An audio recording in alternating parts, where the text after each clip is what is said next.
And welcome to the classiest place on earth. Happy fifth. Yep. Happy Faded Friday. I hope you're doing well. Man, I moved my monitor again. We're fine. Everything's fine. Good morning. I hope you're doing well. Good the fuck morning, Donna. I hope you're doing well. My browsers are off the chain crashing today, but what are you going to do? Stress. Good morning. I hope you're all doing well. I am so snotty today. I have a box of tissues. I am ready. I don't know what it is, but fuck. Noses, though, right? They're the worst. I also ran out of coffee, so I had to get some fucking brown water. Brown water! I have to go bathe. Too much flavor. Dude, I know. All the salty.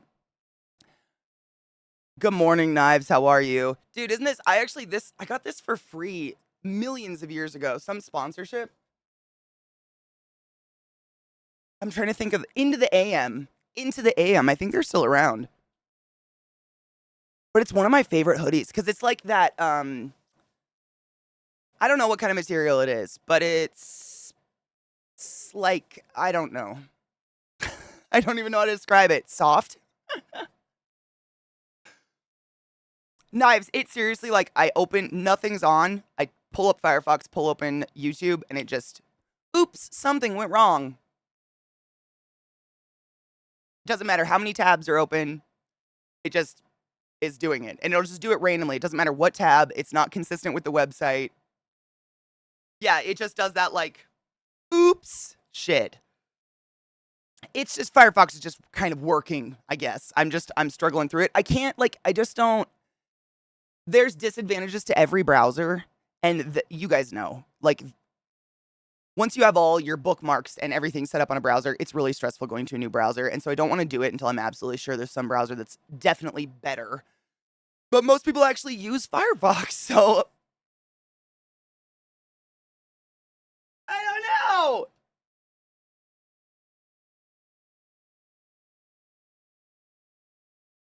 I started vetting my links, just to make sure it's nothing dirty for my dude, Luna, honestly, I appreciate that. Like, I would never take it personal if you accidentally gave me something that wasn't, but I appreciate that. It sucks because, like, you know, we're all innocent. Like, mistakes fucking happen, right?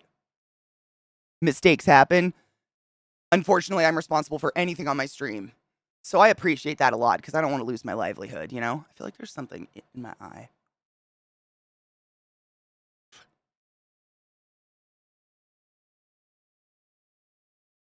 Maybe not.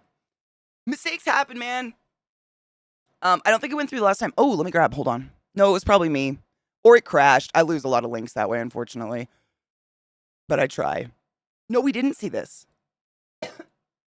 Pray for them. Oh my god, I used to love the Fairly Odd Parents. Yeah, trouble. And that's another thing. There's definitely, like, YouTube is trying to build something to fight our ad blockers, which super sucks. And I think, like, that definitely affects it a little bit. These baby hairs, I'm gonna pull them out. Traitor to the crown. Hate them. Thank you, Badass. You're way too kind. I'm honestly, I woke up about an hour and 15 minutes ago. I stayed up way too late last night. I don't know. Fucking. I got the wild, like, oh, there's the sunshine. Hello. There's the sunshine. I got the wild hair last night to make breakfast for dinner at 1 a.m. because, yeah, that's me. And then I decided to watch this documentary that was all about the making of We Are the World, the song. And I literally put it on to go to sleep. And I was just like,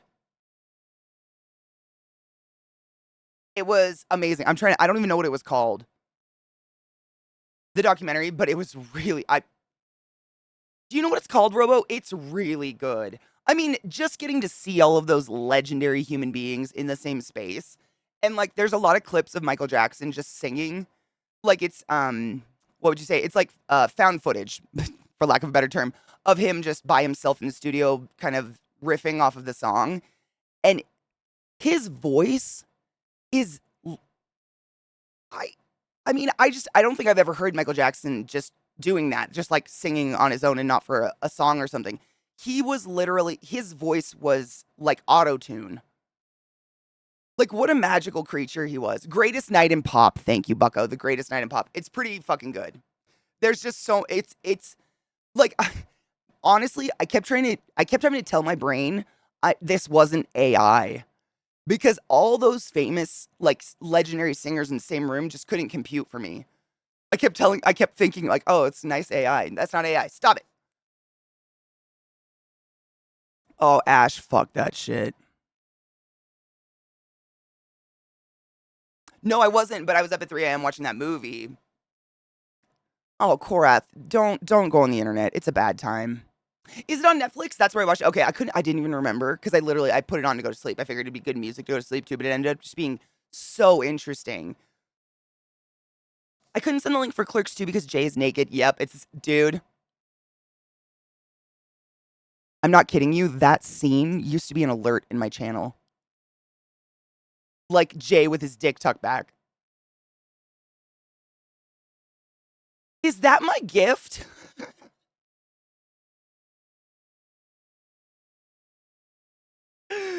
Oh man. It is. It's a great scene. I mean, seriously, like way back in the day before I knew any better, that was definitely one of my alerts.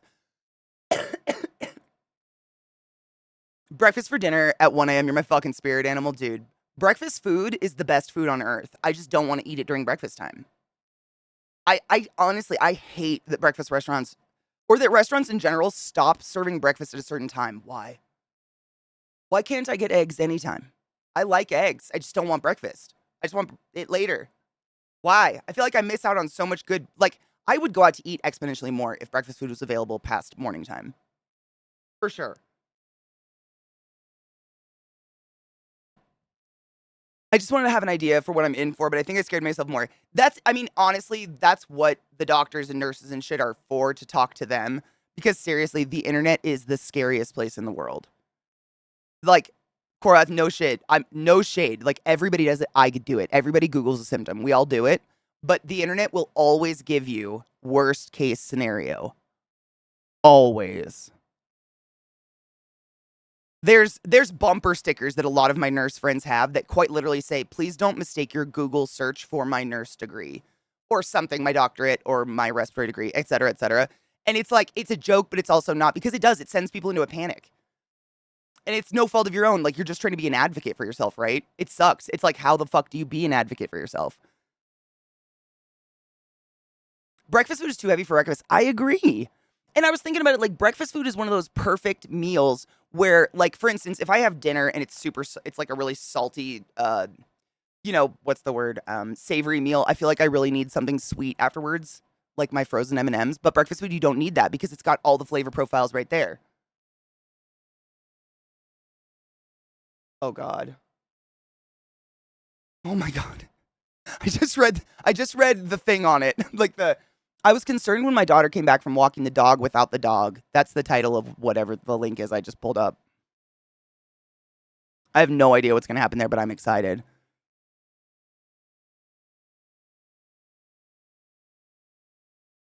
Dude, Revoltcon 100%. I don't think there's a food for a time of day, honestly. It's what makes you feel good.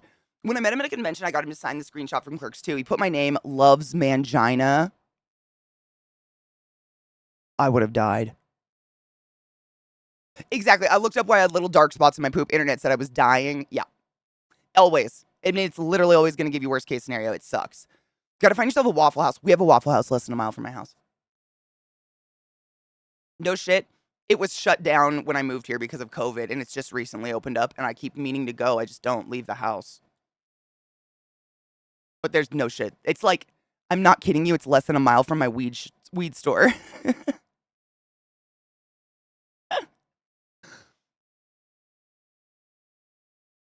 Absolutely. Seriously, and Korath, at any time, any clinic or hospital I've ever worked at, you are absolutely welcome to call. Like, most hospitals have a nurse practitioner or someone on staff to talk to you. Like, it won't necessarily be the doctor, your doctor, because they're busy. They got shit to do all the time. But they usually have someone who's there to have conversations with people over the phone and explain stuff. There's no shame in calling and asking for some sort of resource like that at all. It's literally, it's being an advocate for yourself. I cheers to you, dude. Yo, what up, Psychoticus? How are you, love? Allie, it's not worth it. I mean, seriously, it's not worth it. Oh, it's the okay. Let's watch. Hold on, that one's probably loaded. I just give him time to buffer. Yeah, it's you have cancer, you're dying. There's a plant living in your brain. Mommy ate my M&Ms. What the fuck? Oh my god, cheers. I have a stoner bowl from last night. I have no idea what it is. But also, I'm insanely low on weed. Like I have nothing. So I whipped out this pre-roll that I got, and I'll be breaking this down at some point into my grinder. I don't smoke them as pre-rolls because it just sucks. Pre-rolls suck. I don't know. I don't get high. WebMD search always returns cancer. Always. Yeah, it's not healthy for your mindset. Like I know I've said this a million times, but there is absolutely something to be said about healing from a surgery, an injury, an illness, and your mindset while healing. And if you're literally in a state of existential crisis because Google's telling you you're going to die, you are not going to do as well as someone who doesn't have that added. You know what I'm saying? Good morning, Vox. How are you, love? Ooh, dude, do you like your treadmill? I'm obsessed. Double order hash browns, scattered, smothered, covered, topped, chunked, diced, peppered, side of bacon, side of wheat toast, coffee. Yum. You're the only person in Florida who doesn't like Waffle House. Man, I had Waffle House for the first time when I was driving across the country to Baltimore, and it was the best omelet I've ever had in my life. I don't know why. It was amazing. Hold on. Oh, there it is. I have a lump that's steadily growing larger over years in the corner of my left eye. Going to get it seen to, rather than the normal cause of action, small stellar razor cut with and extract the lump. Yep. Because it's well near my eye. Yep. Smart. Got a funny feeling it's clogged tear duct. WebMD says I have eye cancer. Is it, what side of your eye is it in? I bet it's a sty. I have one in my eye right now. I could show you. They're terrible. It's an ingrown hair and dead skin cells build up in the pore and it becomes a white bump. And normally they'll go away, but if they get really annoying, you gotta go get an ointment for them. Good morning, Mermy. How are you, love? Oh, cheers. Glad I would eat the fuck out of that. There's I know Denny's is pretty all over the US, but there's a restaurant that's basically like exactly like Denny's but like a sniff step up. It's like Target versus Walmart. You know, same shit, you're paying more because you like get better booze or something like that, but it's called Sherry's. Is anybody familiar with Sherry's? That was my favorite. I was never into Denny's. Sherry's was the shit because they're called like the International Pie House or something. And they have 5 million pies. But they had I think they called them stuffed hash browns or something like that. But essentially they'd like do a layer of hash browns and then cheese, sour cream, and chives, and then another layer of hash browns and cook it. Oh my god. Fuck, they were good. Fuck, dude. Sherry's in Portland, no shit. Yeah, they're all over Washington. Like they're everywhere in Washington State, but I don't know if they're outside of that. Dude, Zacatecus, fuck yes. I feel like I got a dog hair in my mouth. It's not a sty. Oh, it's about the size of half a pea right now, but because it's around the skin, which makes the bags under my eyes. Oh, yeah, so it doesn't show. But it's not like right here because you've technically only got one tear duct, and if you pull your eyelid down, you can see it.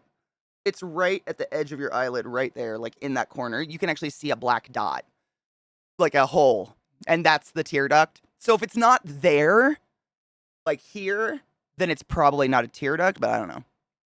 Eyes are crazy. Cheers.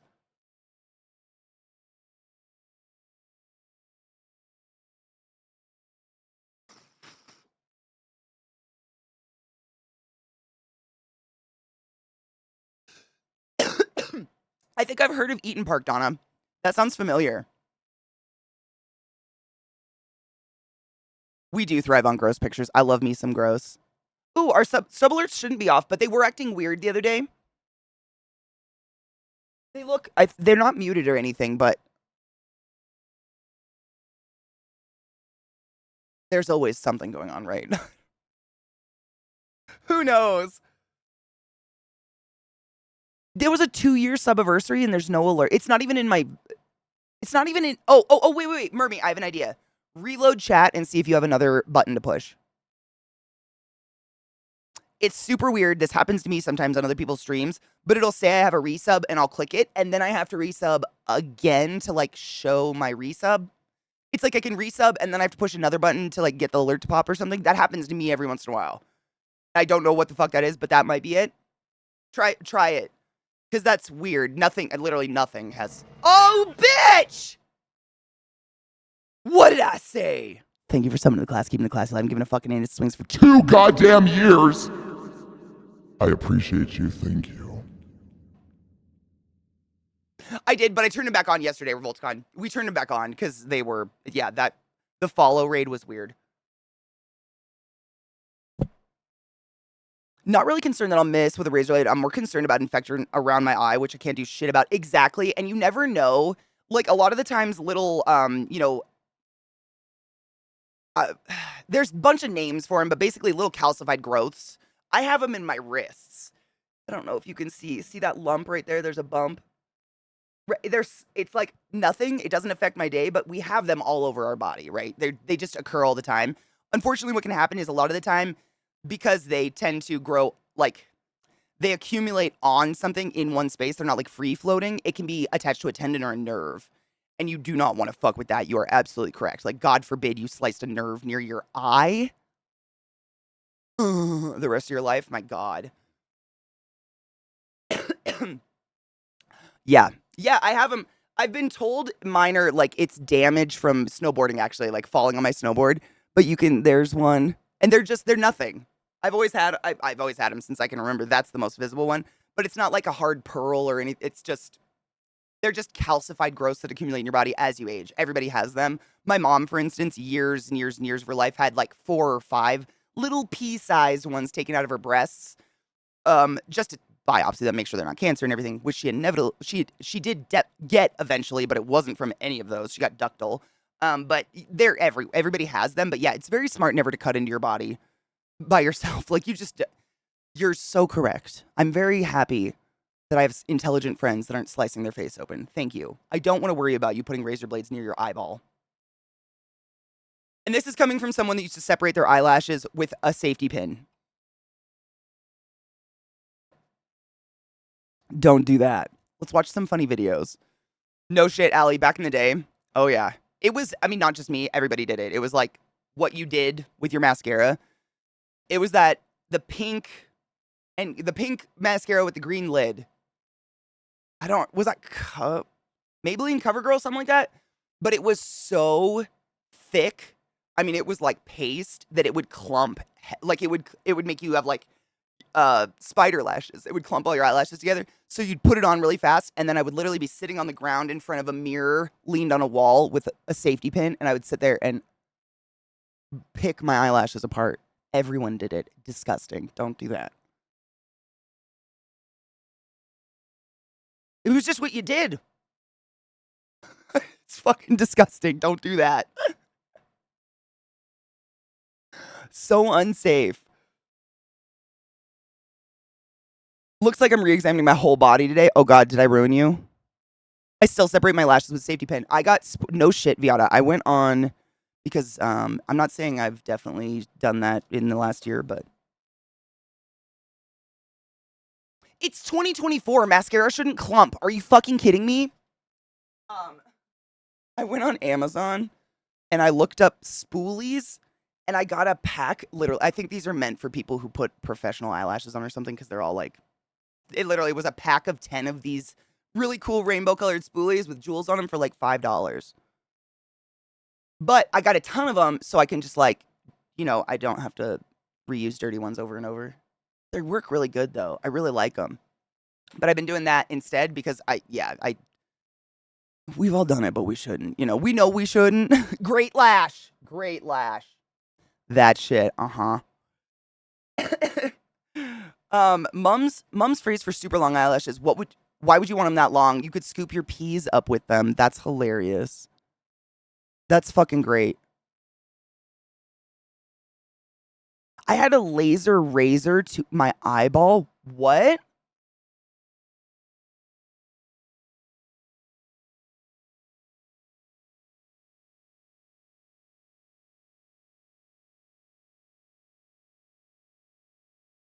What?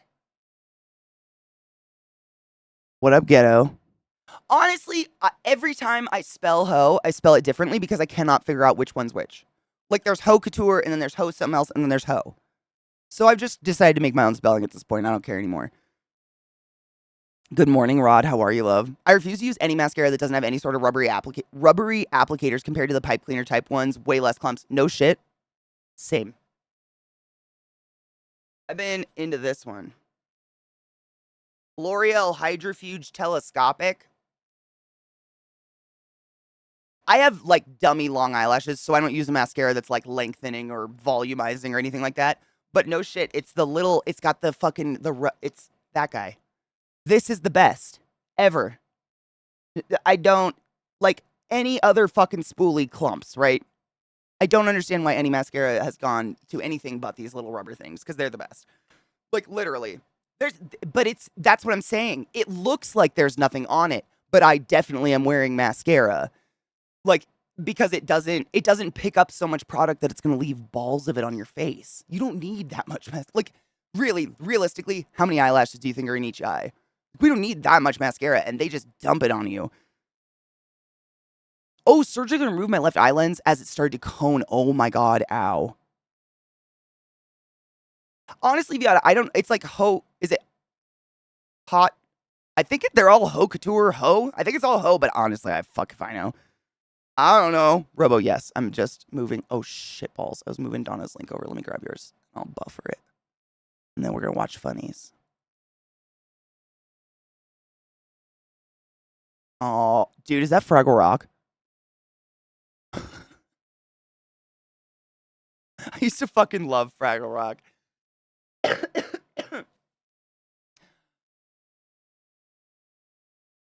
Hold on. Ages back, I found a bunch of my sister's old makeup and went so flaky. The mascara was so old, it still had that free floating, disgusting. You know, honestly, Anubis, and I was just talking about this the other day, so I feel like broken record. Like, y'all probably know this if you wear makeup, but this is just a general rule. For those of you that don't know, or maybe you're thinking of dabbling in makeup, fun stuff for your face, if it is a liquid, a fluid, or wet, and it touches your face, 3 months, trash. Period. Period. 3 months, trash. Don't buy it if you're not going to use it. 3 months, trash. It's garbage now. Yeah. No shit. The amount of fungus and bacteria that lives on your skin naturally, literally, the moment you put a dough applicator, a little dough foot on your face, you're getting all that dead skin and fungus off your face, and then you're jamming it into a little dark, oxygen-rich environment. And where do mushrooms grow?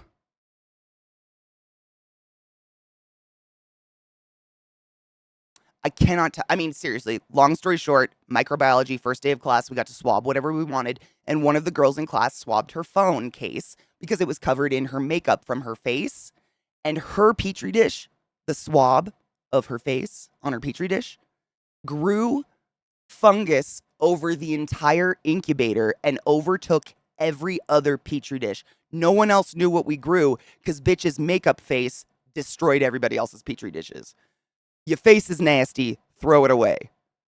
Period. There's no argument there. I don't want to hear about it. It's your face is covered in bugs, dead skin, and refuse, and you're just jamming it into a tiny little growth capsule. No. No. Oh, yeah. And the fungus looked like skin, and that was the creepiest part. Like, it was moisturized me, my dudes. It was flesh toned and wet and pink and bubbly. It was so smooth and disgusting. It was the grossest thing in the entire world. If it's a fluid and it touches your face, fucking throw it away. Eyeshadow, powders, totally fine. Spritz them with some alcohol, you're good to go. Moisture, garbage. I'm so sorry. I'm very serious about that. The amount of people I've seen come into the ER with the most fucking disgusting shit growing on their face and in their eyes. I mean, you guys, I told you the story of the woman who, like, didn't remove her mascara for 20 years and then came to the ER. Didn't remove it off her face, is what I'm saying. Like, she did not wash the makeup off her face. I just can't tell you. They wash your face, throw your makeup away, throw it away. Keyboards, phones, anything you touch with your hands, right? Which is your face.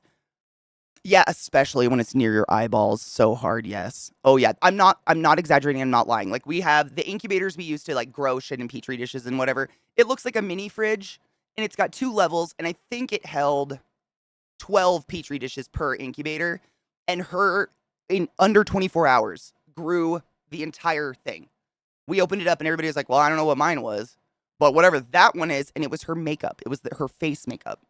Disgusting. And I'm not kidding you. People swabbed toilet seats, keys, door handles, sinks. Nothing grew like the face. Nothing. Nothing was near as impressive as what came out of that girl's face. And she straight up was like, I think it's my makeup. She didn't know. It was totally innocent. She wasn't a dirty person, but that's not communicated. And like you guys know, if you're into makeup, they won't. I'm trying to look. I know I have one around here. I use it for paint, but they won't stop trying to get us to use those goddamn sponges on our face. Do you want to know what my microbiology teacher told me the very first day of class, the entire class? Please stop using sponges. They're death. You have to melt them to clean them. It's impossible. Again, dark, oxygen-rich, moist environment where bacteria and fungus from your face are now burrowed into. It's impossible to clean them. Yeah, they're expensive, and then people, I think it's like that. It's like a negative feedback loop, right? Like you wear makeup because you like makeup, but then your dirty sponge and your dirty makeup cause acne, so then you go to a dermatologist, and you're just like, you end up kind of chasing your own tail. You know, it makes me sad. I hate that shit because it's no one, you don't know, no one knows. We're not told any better. We're just fed like what makeup companies want us to know. You know, like, but I'm sure they're banking on us just rebuying those fucking sponge things over and over and over. Those beauty blenders are disgusting. I'm not against beauty blenders. I love makeup. You guys know this. I'm literally surrounded by it. They're disgusting. Think about it. Like, have you ever taken laundry out of the dryer too soon and it's kind of damp and you hang it up and then it gets that smell? That's bacteria. That's like, and that's the same, that's what's happening inside that sponge you repeatedly wet and then smash into your face every day. It's just the grossest. They're so gross. If you don't get any issues from doing said things, you just don't realize. Even me, I used to keep mascara for ages and I never had issues, but now I know. Same, same. I think we've all, I mean, I didn't know about any of this till I was in college doing microbiology. I definitely use shit till it's dried and crusty, and then you're like dripping alcohol in it to try to get it to work again or whatever. We all did it. You learned as you go, right? But I don't want any of you getting eye infections, so I'm here to teach you now. Like, throw it away. I remember doing this in grade 10. I swabbed a toilet seat. One kid was a dick and swabbed one of the kids' hand who didn't really shower. Uh-huh. Hands. No shit. One of the things we got to do, good morning, John. One of the things we did after that day, literally, we did all those petri dishes, like swab whatever you want. It was my teacher's way of like getting us excited for microbiology. And then after we did that, she had us do like an experiment where we swabbed our hand before washing it, swabbed our hand after washing with just hot water, swabbed our hand after using like bar soap, and then swabbed our hand after using antibacterial soap. And it was pretty fucking phenomenal, the difference. Like, it's actually, like, and it's just stuff you don't, I mean, unless you have the capabilities to grow shit on a petri dish, how would you even know? You know? Use your fingers, right? I mean, honestly, when those beauty blenders and everything came out, I was definitely, I mean, who isn't? If you're into makeup, you buy the new shit and you try it out, right? I tried it out and I immediately went back to using my hands. I think there's something about the natural oils and heat of your hands and makeup. I think it applies more naturally and what's like not as thick. When people do that shit, I feel like they're just pounding in layers and layers and layers and they start to look very like ashy, dusty.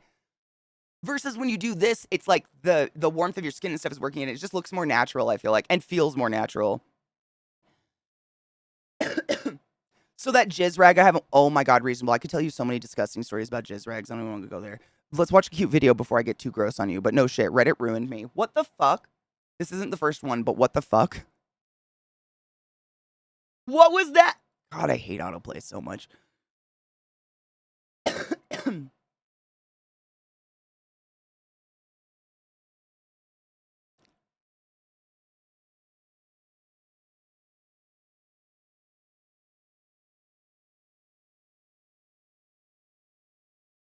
Oof.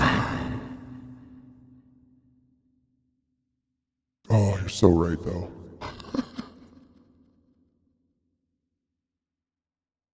And that's the thing. I think, honestly, people don't encourage using your hands for makeup anymore because people have no hand hygiene. I mean, think about all those people out there that don't have a nail brush and then they scrub their finger.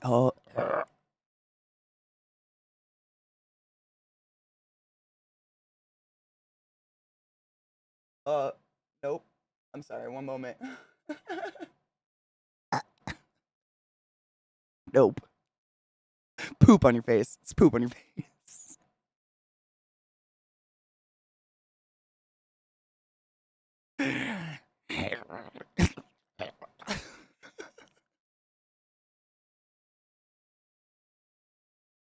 Fox, right? It's similar to hair products, which I think a lot of people also are never told. Practical education. I mean, it's stuff that's so practical, right? Come on. Fun story. My parents used to do the knock and enter. They caught me jerking it once and they didn't do it again. Oh my God, was that the secret? I just needed to hump a pillow.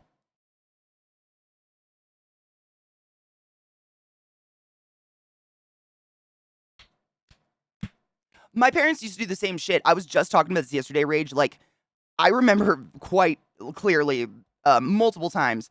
We had a 3-story house and I lived in the basement, but it was like a daylight basement. I wasn't like a, like a unfinished creepy basement. Fuck that. I won't even live in a house that has one of those. Um, and like I could always hear the people upstairs. I could hear like the floorboards, whatever. I could hear if anyone was home. The house was like an echo chamber. And my parents would literally, mom or dad, would silently try to sneak down the stairs to my bedroom door. And I'm not kidding you when I say they would bust it and go, ha! And I'd be like, just standing there doing laundry. They never caught me doing anything fun. And I did a lot of bad shit. But that's what they would do. Oh, yeah. We were talking about this yesterday just in terms of having some semblance of privacy.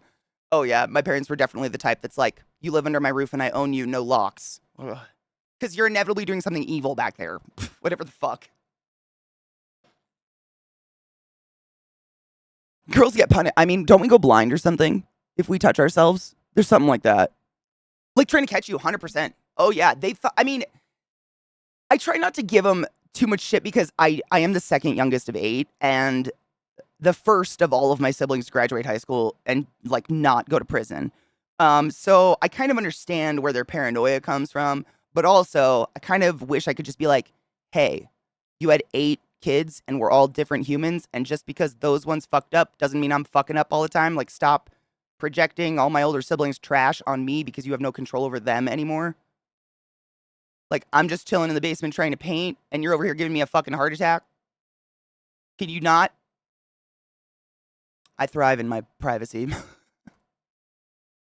Literally, they think they're gonna catch you, and I literally would look at them like, what are you looking to catch? What am I doing? What are you looking for? Fox, never. Never too vulgar. I was very lucky then. Most of the time my parents would knock, wouldn't wait till I responded. I can't even imagine. I thought it was normal. I mean, literally, I thought it was very normal for parents to just not let you have locks on anything.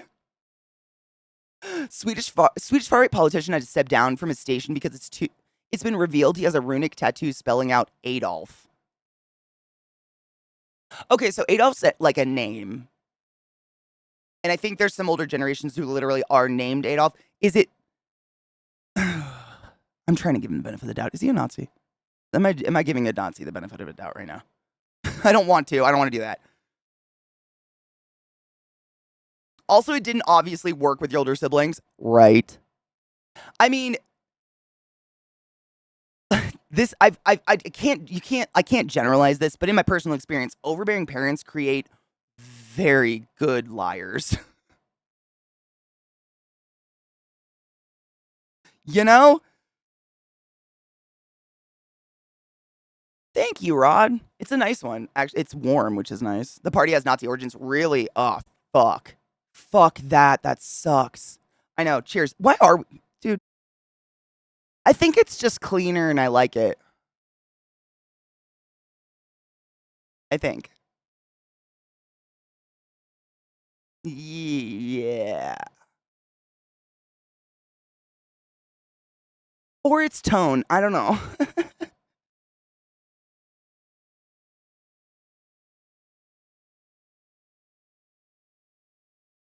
Yeah, it's the smoky voice. It's a little cleaner and it just, I don't know. I like this version better.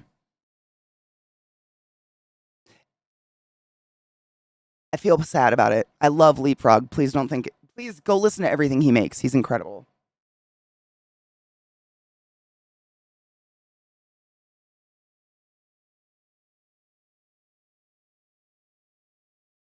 My dudes.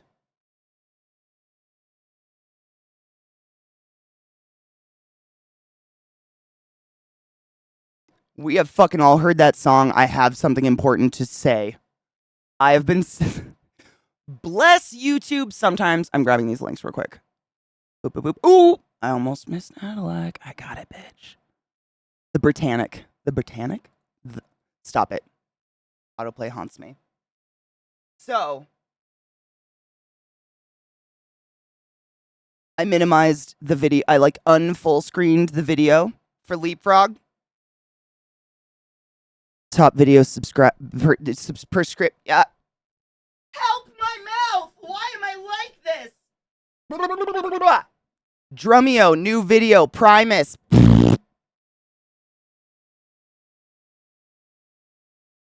Help!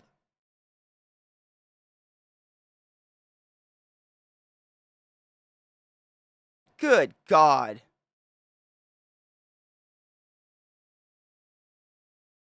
Yeah. I'm gonna buffer it. Did it? Oh, my browser's blinked. No. Not today. My dudes.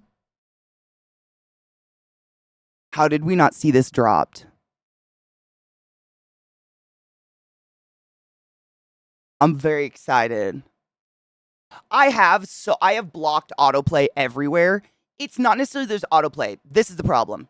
Every single thing on video players these days is the play button. So for instance, it doesn't autoplay by opening the link anymore, but if I full screen, play. If I unmute, play. Everything is the play button. It's like an extensive problem for me. And it's literally only a problem if you're just trying to experience something with someone else. Why is there a play button if everything does the play button? You know what I'm saying? So, I just try to move a tab, that's a play. But it doesn't play by clicking tabs anymore. I got that to stop.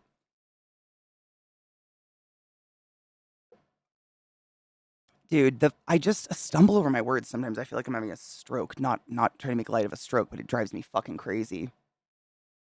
I want my words to work. I know I can speak. I'm gonna let that one buffer for a minute because it's like, it's actually not that long. It's only like 10 minutes. That shouldn't take too long. But we have a ton actually. 2 buffered, bunch buffering. I really.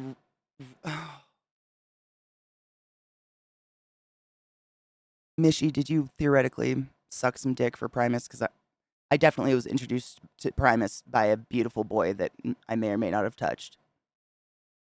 Like, I'm not kidding. He played Primus on his bass in his bedroom, and I was like, I've said it before, and I'll say it again. I can't date musicians. It's not safe. I'm not okay there. Like, I don't know what it is. But yeah, I was introduced to Primus, and then he was like, oh yeah, I know this bass line. And we were teenagers, picks up his bass, and straight up played a bass line from Primus. And I was just like, with my dick. Break first, because I think now I have, I didn't even, I was petting Lilith, and I don't know when the dogs switched. I was petting you, and then suddenly it was you. What happened, Trick? You look different. Did you bait and switch your brother? Yeah, maybe. I love the different colors, like all the different like weird taupes on her ears and stuff. No shit, Rod has a poodle that's directly related. We think little sister, like a different generation, but little sister to these guys. And so if you look at Lil, you know how it's dark on the tips? Zelda is the opposite. Like I think, right? It's lighter on the tips of her ears. I think. She's like the opposite, but looks exactly like Lilith.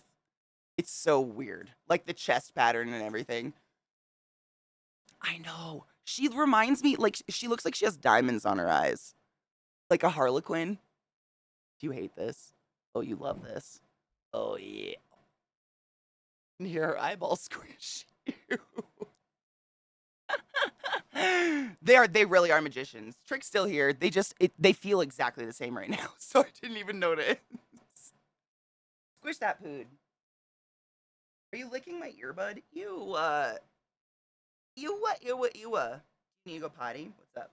Oh. Look at her. Doesn't she look like Velveteen right? Damn. She looks so like her curls. So what are you gonna do with all that skin up on your back? I'm a smoke. Crack? No. Look at this. Oh yeah. Trick doesn't have this. He's too big. But Lil's got like skins. Trick doesn't have all the loose skin though. He's got a little bit, but not near what his sister has. He's very muscular. Oh no shit, my brown pood had the darker at the tip of the ears, and her gray came in at the tips. Trick is getting silver in, but I don't know if I'd be able to tell because I don't know if, no, you can't see him. He's got that little milk chin, that little tiny white patch that's been there since he was a puppy. And I think every dog I've ever had, their gray usually comes in on their face first. Look at that boy. You're so sweet, bud. Bill's just a bitch. Dude, it is. I feel cute aggression over them all the time. All the time. Like, I'm sure anyone can relate. If you have a dog, the sheer amount of times a day that the same dog you are around and you pet and you are interacting with all day, you're like, oh my God, look what they're doing. It's so cute. Yes, Katie, we say what they're doing. No, but look. You're just so cute. You are. You're a good boy. She's an actual bitch. I mean, your dogs inevitably end up a little bit like you, right? She does this. This is her high ground.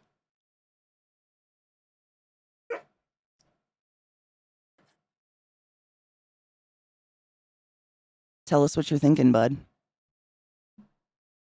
I want to go outside. All right. Should we take a break and then watch some more funny videos and get our vibes on? Ma'am? Okay. Okay, bye. He really is. He's baiting her. He does that. He stands there with his tail and it's just like, you wanna fuck? And then they start to fight and it's fucking hilarious. Oh, I love Vizslas. Oh, God, they're beautiful dogs, though. I worked with a respiratory therapist who had two Vizslas. Is it Vizsla? They were so, otherworldly gorgeous dogs, though. We were watching something the other night where the guy said something about lemon. Oh, my God, and I immediately was like, I don't know. I don't get anything wet. Dude, same. For the life of me, I wanted to bring it up on stream yesterday because I watched something. And I'm not fucking with you when I say the person on the show literally said, what's a lemon? And I was like, I know someone who could tell you.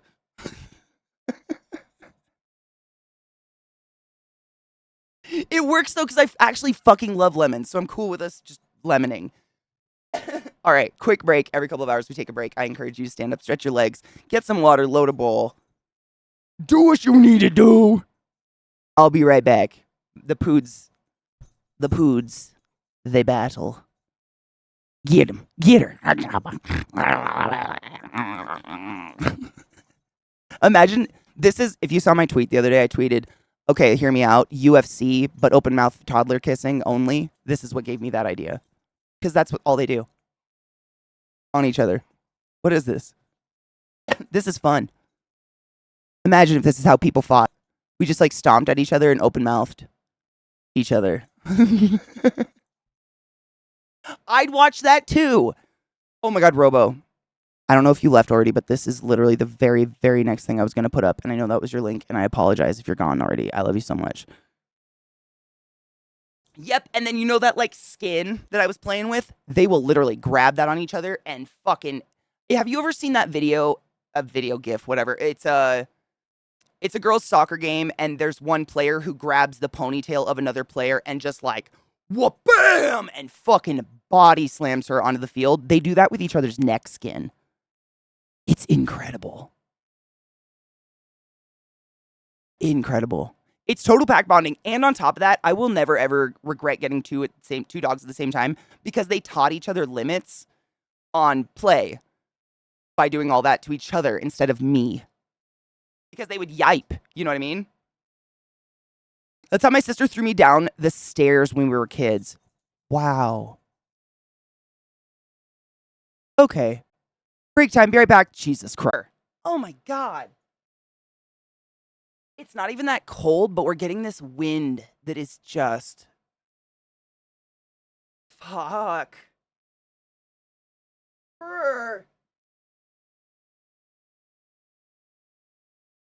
That wind. Ow. What up, Yeet? No, Rod, shut up. That would explain it. Seriously, it's one of those weird days where you can be outside and you don't see your breath, but the moment a gust of wind comes through, you automatically start seeing your breath. Like the fog. Like the wind is so astoundingly cold. Oh shit, let me grab these. Hold on. Oh God, the links. Hold on. I got Donna. I got Knives, Glut, Luna. Got them. I got so many links up. Let's start watching some before they decide to inevitably crash. I really, really, really, really, really don't want to lose them. Please no. Do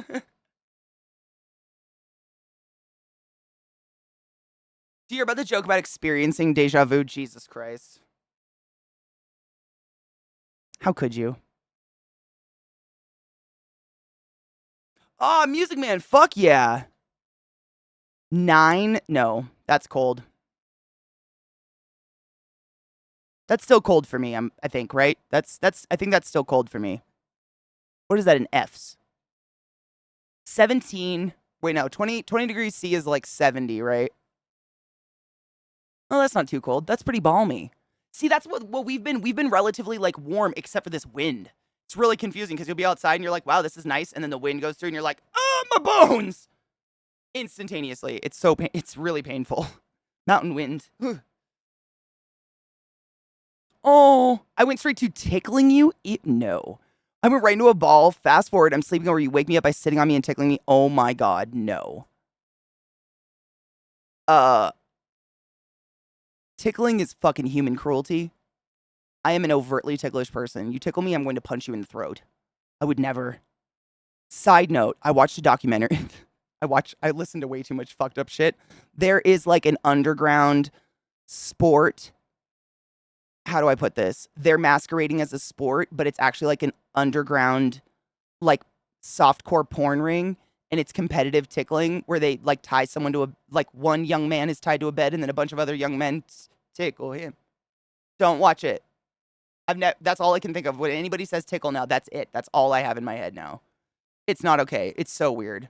It's definitely a fetish. It was a documentary about how a lot of these young boys are sucked into it because they need cash and they don't realize it's as weird as it is. It was sad. It was weird. Yeah. I can't remember what it was called, but it was on Prime or Netflix or something. 48. Yeah, that's balmy. 9C times 9 over 5 plus 32, 48.2. Yeah, not bad. That's yeah. The worst shopping experience, because all the higher ups from the store I do inventory at had to strategically shop to avoid them. Didn't want to talk. Got to the point where I said screw it a few times and went to check out. I feel that every time I'm in a store. I had a dream where I was tickled and I woke up breathless and fatigued. I'd rather dream horrible shit than a dream tickle ever again. It was agonizing. Yeah, no. Nope. My older siblings used to pin me down and tickle me till I cried. And I'm like, I want to, like, you graze this area, my hip bone. I'm just ticklish everywhere. I can't turn it off. My toes. I mean, we talked about this before. Pedicures are hell. Like, it's horrible. I'm so ticklish. I just, at this point, I'm like, it's visceral. I will punch you in the throat. We're adults. Don't touch me. Don't do that. Don't do that. No one likes tickling. Shit sucks. Dude, Vile, so many people are taking a day. I need a load of bowl. I'm very, very, very low on weed, so we're going to keep it. Because, like, I'm low on bud, but Jesus fucking Christ. And then we're going to watch these videos. Where's my little... Oh, idiot.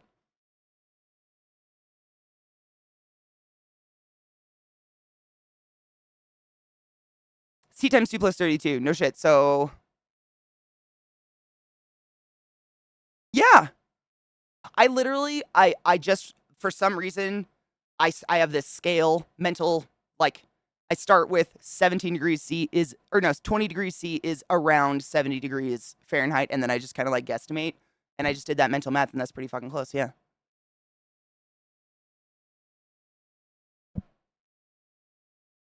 Who's very ticklish? Me too, to an annoying point. Like, I'm ticklish when people don't want me to be, like, I don't want to be ticklish, you know?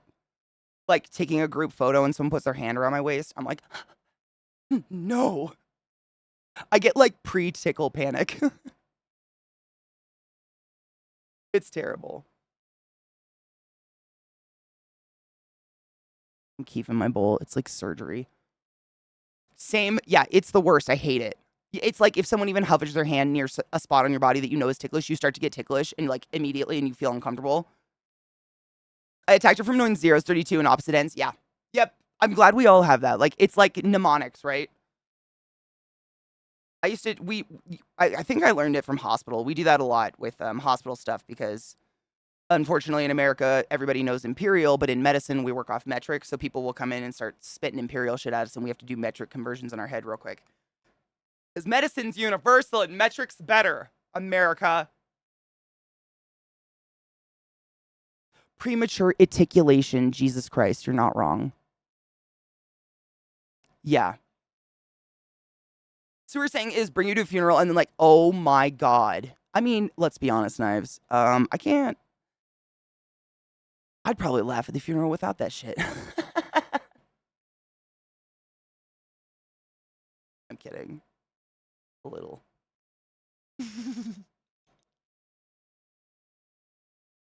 Were we? Of course Reagan did. Fuck Reagan. Not that I need, that goes without saying, right? Yeah, Bobo, right? I get that. I 100% get that. Yep. Yeah. I feel like a lot of mine stemmed from being, I didn't know this was a thing. Again, this is one of those things we talked about a lot in chat. But that parents and, like, child psychologists and stuff talk about this a lot more nowadays, but it's like, don't force your kids to hug people. Like, if your 3-year-old has the instinct that they don't want to hug Drunkle, don't force them to hug Drunkle because it completely removes, like, your sense of autonomy over your own body. That was a lot of, like, it was always, I mean, we talk about this way too much, no bad vibes, but seriously, it was a lot of, like, don't be selfish, don't be weird, hug your uncle. And it was like,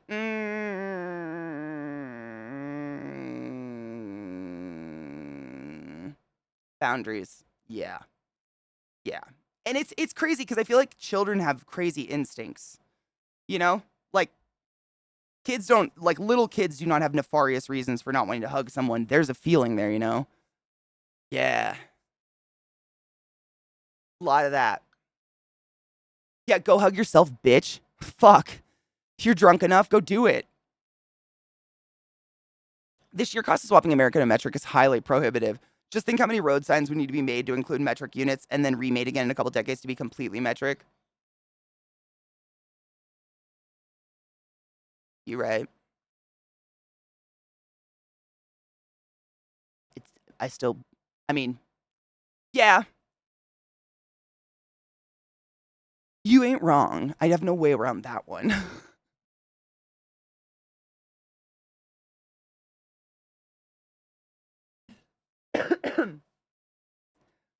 I have a 4-year-old and I've had yet to teach his grandparents to not force hugs on him. I'm like, no. Wait, no. I've had to teach his grandparents. Yep. I'm like, no, and he doesn't want to. Do not make him. Yep. I catch my mom. I've talked to her about it, but I've caught her a couple times around my nieces where, like, they come to the house to visit and they don't bum rush her for hugs and don't worship her immediately. And she'll literally stand there and under her breath be like, well, I guess I'm not that special. And I'm like, are you kidding? Right now? Are you joking? They're children. I fucking pray you don't say that shit in front of them. Are you joking? Because she's of that, like, shit. It also requires Congress to to convert us to the metric system. Yeah. Congress can't do anything if the fucking US was, I mean, you're not wrong. That's a child, right? Yeah, that's a little, I'm talking little kids, like little kids. Got a stray hair. What happened here?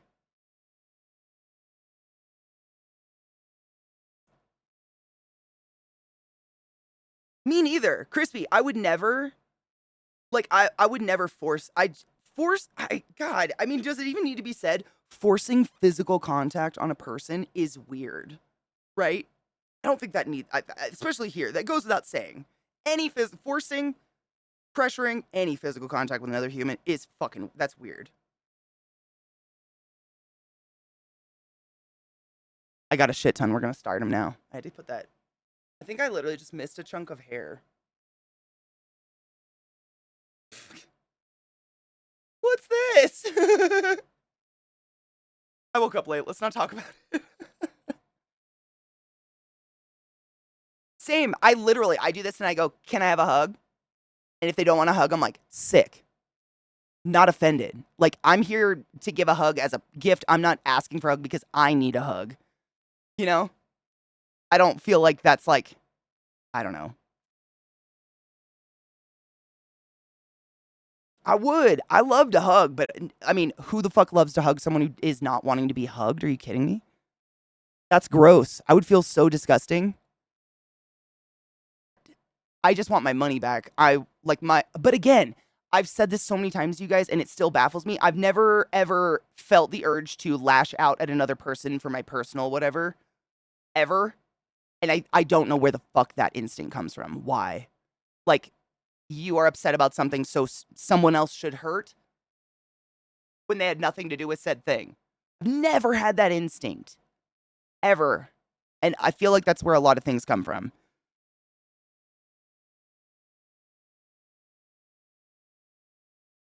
Oh, good. Oh my God, David, what's going to be your first meal, though? Student loans can't be gotten rid of, which is really unfair. Think of all the other loans can be due to financial hardship. Well, that, and there's a huge percentage of loans out there that students pull out that aren't labeled as a student loan. Like, it's been a while since I was in college, but you can apply for student loans through the college, and it's whatever, these distant financial groups that you trade your shit back and forth all the time.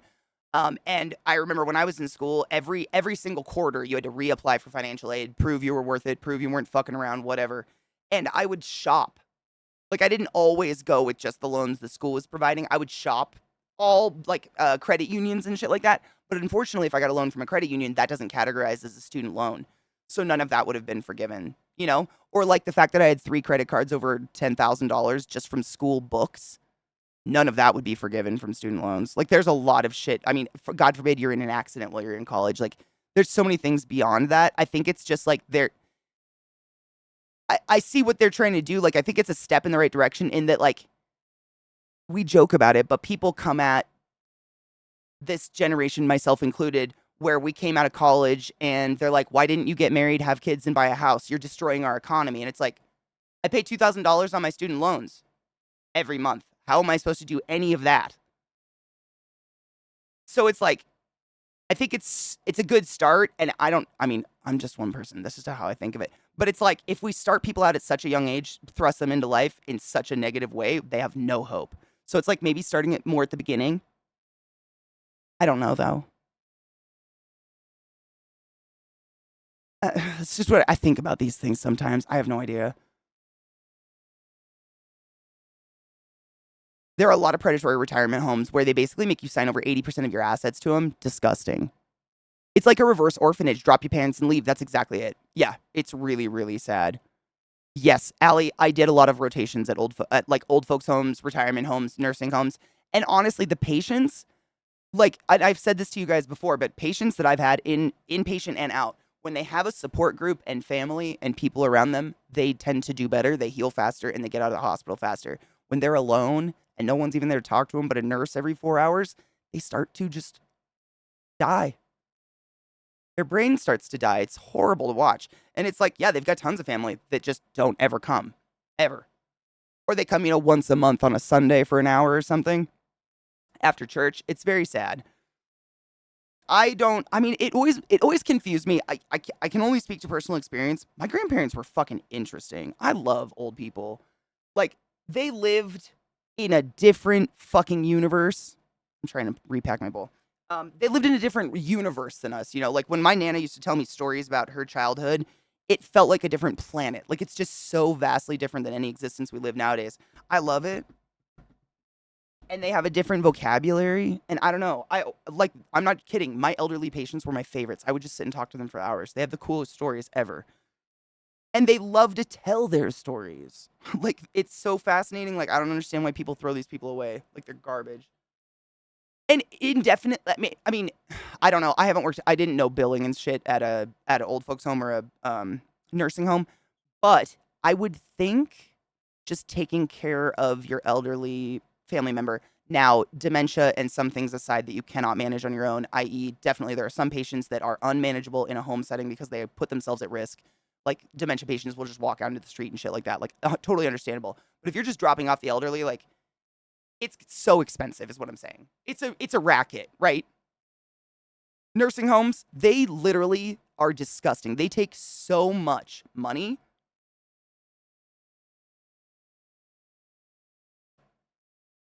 Yeah, yep. Were they sundowning or was it all the time?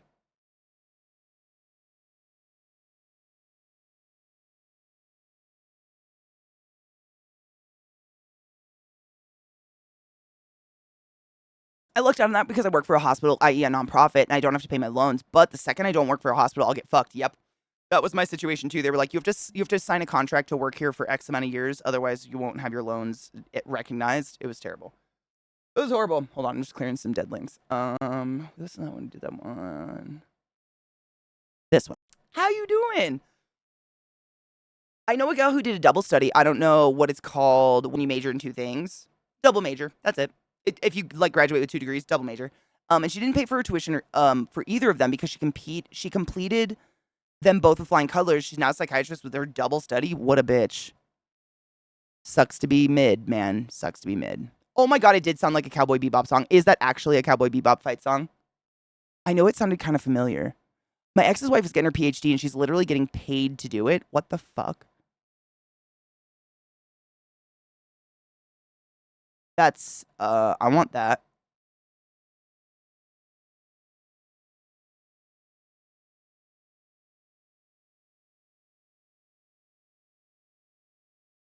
Oh, Rage Hunt. I mean, isn't there something to that? I think, oh god, it's been forever since I've been to a Disney park. But one of the castles is literally modeled after Neuschwanstein or whatever. You know the one, Neuschwanstein in Germany or Austria, one of the two. I went to both countries at the same time a long time ago, so I mix it up in my head. Neuschwanstein, Neuschwanstein, Neuschwanstein. Sales is gonna slap me in the face. That one, Neuschwanstein. It's a beautiful castle, but quite literally, they're almost duplicated off of actual castles in Europe. Disney was a douchebag. Also, an anti-Semitic piece of shit who made special movies for Hitler. So, not shocked. Oh God, you're inundated in it. I'm a Disney adult. Like, don't get me wrong, but I absolutely acknowledge and won't ever not acknowledge that Walt Disney himself was a piece of shit. Also, fun, weird factoid I learned recently, just on a really weird side tangent. With Disney, he was like infamously obsessed with death, apparently, which is why he made the Haunted Mansion. But he died before the Haunted Mansion was ever completed, and he could ever go inside.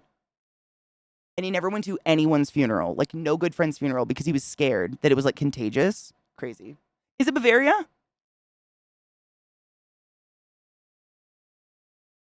I want to Google it, but I don't know how to spell it because it's I'm a dumb American. What are you gonna do?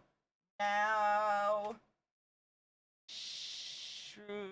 Oh my god, it is. It's not Neuschwanstein. Oh, it's probably terrible. I'm so sorry, Germany. Seriously? So sorry. That word, dread. Yep, I was pulling up a picture of it. I went there. I have pictures of myself at this castle. It's pretty cool. A tour of it. But they had like the Hall of Mirrors inside and stuff. It was gorgeous. It's very beautiful. The countryside, honestly, is gorgeous no matter what. I wanted to make sure I saved that other song. I don't think I. I hope I did. This isn't a video. We're good. Seatown. I learned that there's a few of those.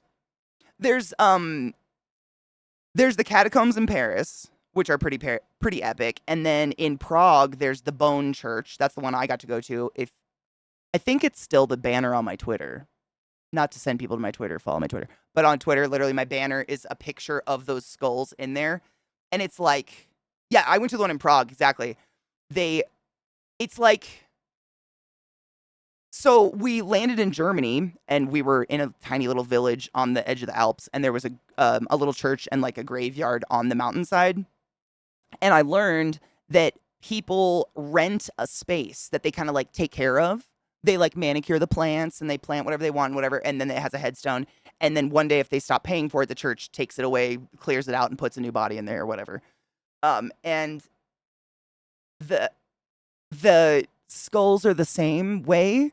So essentially, when your family member dies, you pay to rent a space to have your family member's skull in that skull church. But the moment you stop paying, they remove it and crush it and down to dust and put someone else's skull there, I guess. Ossuary and ossuary. What up, Safi, my love? How are you? Seatown, get out of my head. I'm not kidding you. I said reliquary and immediately it was Rasputin with his little green dangling thing in my head.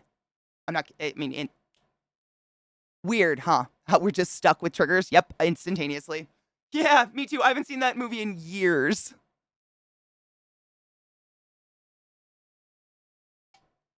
But there's a few places in the world where there's actual bone churches that are very cool. I mean, they're beautiful. Be a respectful human being, obviously, like, but they're gorgeous. They're fucking stunning.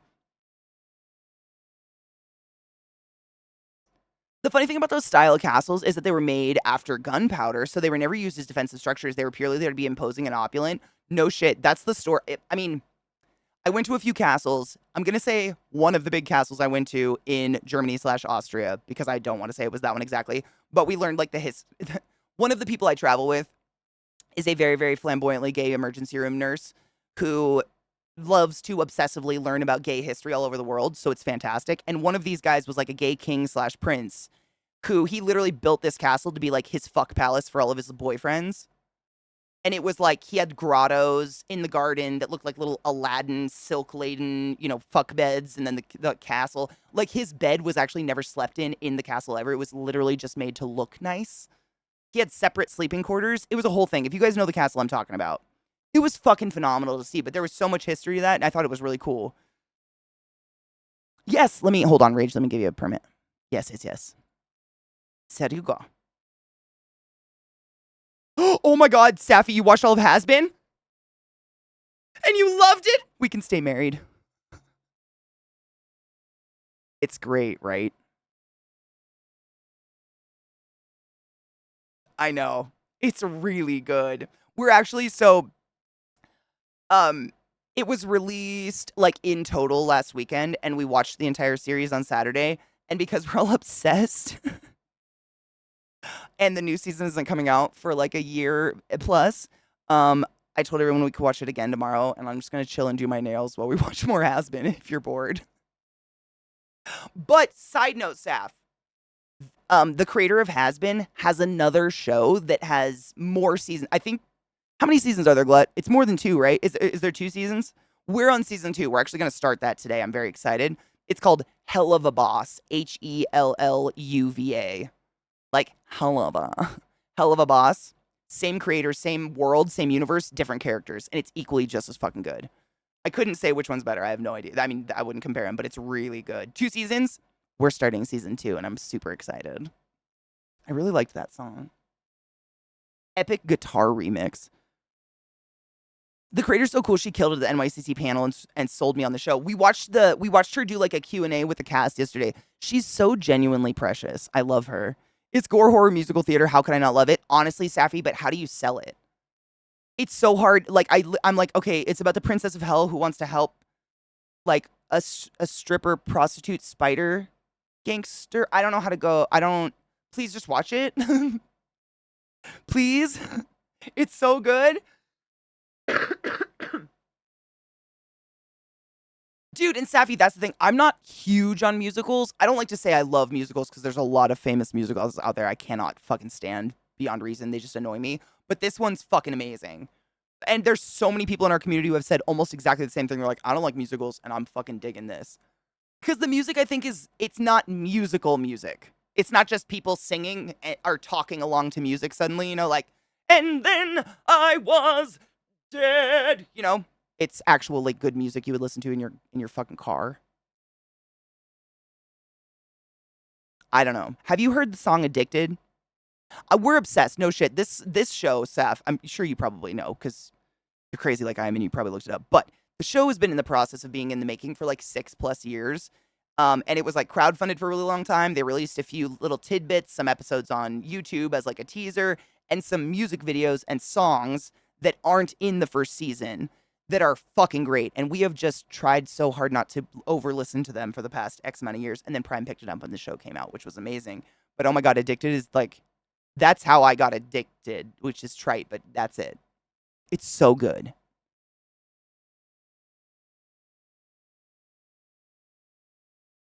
Don't hate on Les Mis. I would never. I would never.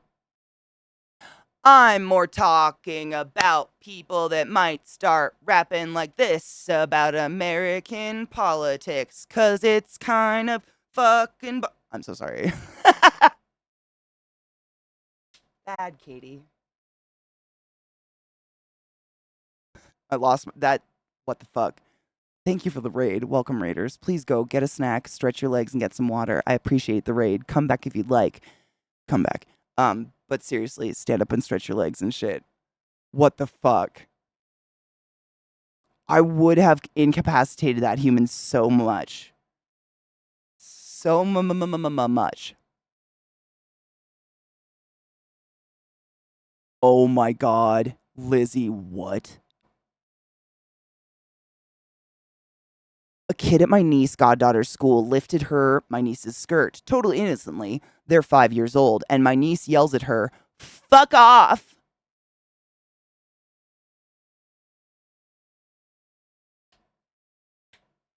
They're 5?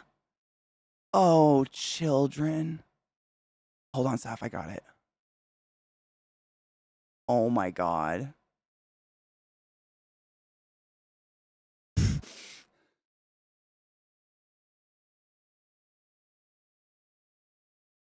I agree. Lizzie was saying it earlier.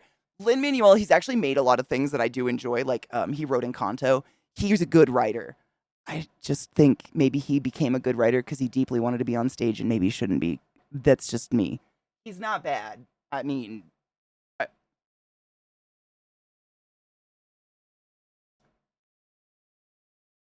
Cheers.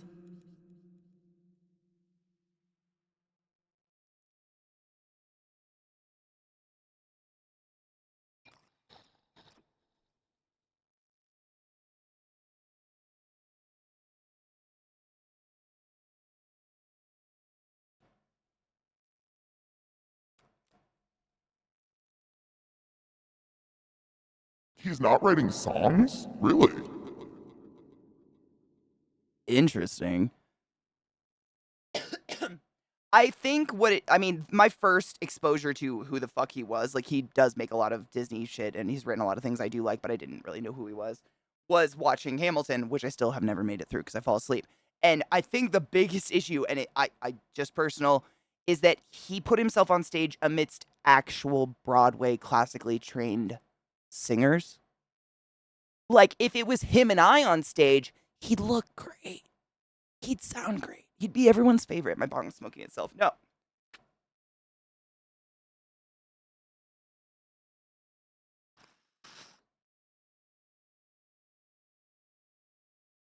But when you stand amidst Olympians, I mean, you look mortal. Oh my God. He's really earnest.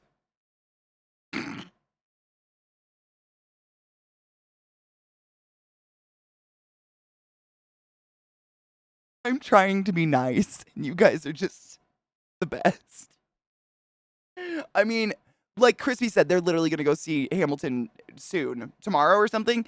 It's universally obsessed. People are obsessed with Hamilton. We are definitely outliers in this in this world, but I'm glad I'm not alone because man, I get a lot of shit. And it's like I can dislike things. Okay, he's one of them. I live for the or like the way these. I mean, I haven't had a dog with a face in years. Before these guys, I had a pug, and they have this long muzzle, and their cheeks like I can't do it because I have a fat face, but they like suck their cheeks in and out when they're smelling things. It's fucking adorable. The cheek fluffing, yeah, you can like see their cheeks like because they're sniffing really hard. Well, no shit. I'm not kidding, Allie. It was like a weird like when I got them, my brain literally went, "Oh my God, dogs have a face. Dogs have a muzzle. They're supposed to." I was so accustomed just staring at a Millie head my whole life. I gotta grind up this pre-roll. I'm running low. Her dumb human speak, yeah. Yeah, it's like the you motherfuckers. I did the sober January thing and it wasn't hard. So much is really boring. So today I'm having a beer. Dude, hell yeah, cheers. What rhymes with island? I'm really bad at coming up with rhymes. I use thesaurus.com a lot. Island.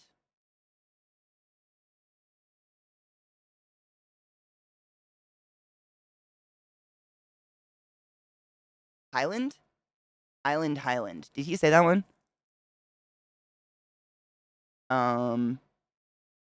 Thailand? Depending on the accent you use, we could really go far here. No, they wouldn't. British people don't say Thailand. Thailand. Yeah, not Thailand, right? That'd be weird.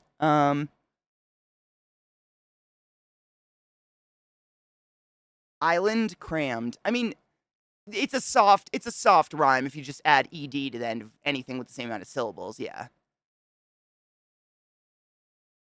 Yeah, it'd be Thailand, not Thailand. Thailand. I like tried to delete the end of the word. Poor Millie could run into a cinder block and be unchanging, and boy did she. Yeah, the emphasis on the syllable, the wrong emphasis on the right syllable. Thailand! Yeah, Thailand's wonderful. But maybe Thailand if we went there. Thailand, Highland, Byland, Ryland. It's just gotta have a land. Anything with a land, you're gonna get there. Are you on the square? Are you on the level? I mean, I'm not so sure if I'm ready. For the devil. Right here and right now. It's whatever. I'm breaking up a pre-roll. I'm not just standing here. I'm sitting here. I hope that's so weird. It's fine. We're getting there. Land. Ooh, word hippo. If someone forgot all... Wait. As someone who forgot all my words for a year, it's incredible. It tells you all the possible. I want that. I use that all the time.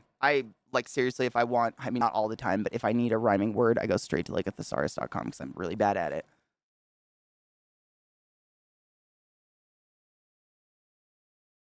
Gizmo, especially when he was a baby, ran face first into everything. Yep. I remember when I got Millie, the first time I took her to the vet, I was like, okay, what are some interests? Is there anything different I need to look out for health-wise with a pug? And she told me that one of the weirdest things about owning a pug is that they stub their eyeballs the same way that you and I stub our toes, in that they're at the same level. So, all dogs like to drag their nose along the ground and sniff and follow a trail, right? But pugs don't have a face. So while they drag their nose, they just stub their eyeballs on everything. Cool. Thanks. Yeah. I've vomited in many a corner over that one. I know, it's any bully breed dog where we've bred them to not have a face anymore. They basically experience the same thing, like boxers and shit like that. Because if you look at them, their eyes do really go out.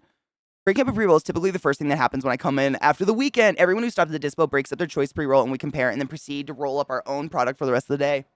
I'm glad I'm not the only one. Viata does it too. I truly like, especially with, smoking on stream because I would be talking. I feel like if I just smoke an actual pre-roll, it just burns into the atmosphere and I lose half the weed. It makes me so sad. Revolticon, you want to know a funny factoid? I didn't vomit for the first time until I was like 25.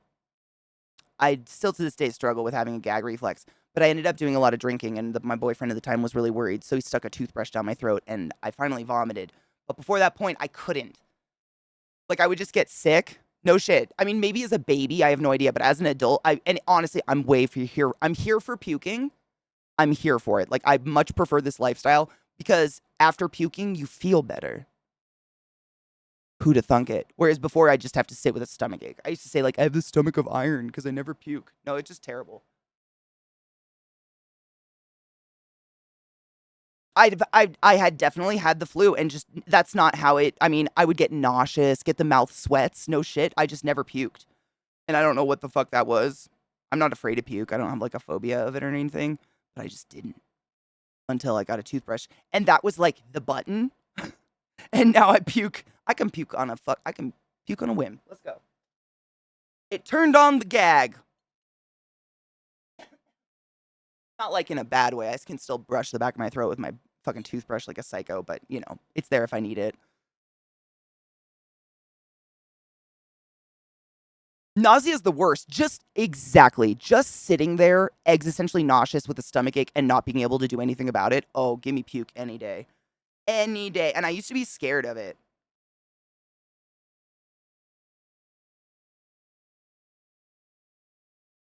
Me too. Hell of a bowl. And I remember when I was a kid, like really, really young, my mom would straight up, she was like,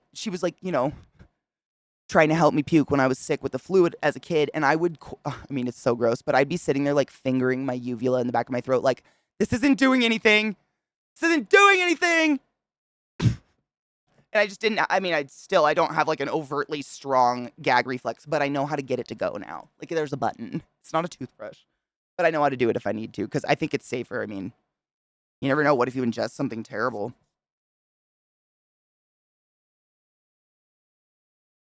It turned on the gag. Donna, explain. We smoke our own pre-rolls. Oh, I would do that too. Yeah, it's just the store. I mean, tell me if I'm wrong. I figure the store-bought ones, they always canoe. If you don't re-roll your own, because they sit in, the shelves or whatever, probably at an angle, and all the sticky terpenes drop to one side, and that's the side that doesn't burn, and the dry side burns too fast, right?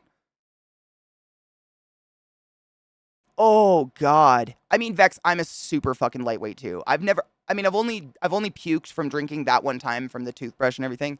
But I was literally like hanging out with a group of game devs that were like, we want to see Katie without a filter. And I was like, I don't have a filter. And they're like, you want to see? And they just comped drinks all night. So Katie went there. That was a bad night. Don't do that. I'm a super light. I mean, I'm the type of person, one beer and I'm loose. I'm feeling great. I have no, like, yeah, very lightweight. No, it was bad. It was super. I mean, it wasn't peer pressure. They in no way. It was more like a bait. Like they were like, "We'll pay for them all night." And so I was like, "Fuck it. I'll take 2 whiskeys and a whatever." And I just sat. I mean, it was. Long story short, I don't have a filter. Like I wasn't. They just told me I was just like this. That was the only difference in Katie, as I look like my eyes are closed. Kind of makes sense though, because alcohol makes me super sleepy. Cheers.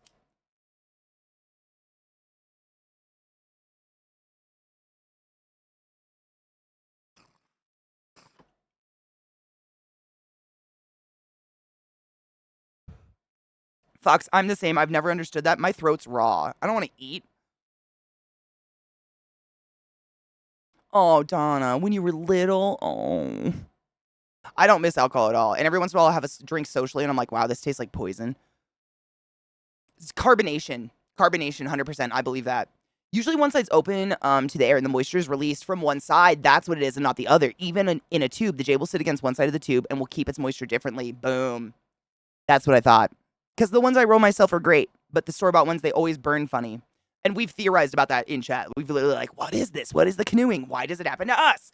Why is this our life? Now we know. Same thing. Like if the cold triggers that double layer to grow in, or if I kind of hope so, because I would feel the same. Like a husky in Florida seems weird. My brother had a husky that was literally the most high energy creature being I've ever come in contact with. That thing would never stop, and it never stopped talking to itself. It would sing to itself all the time.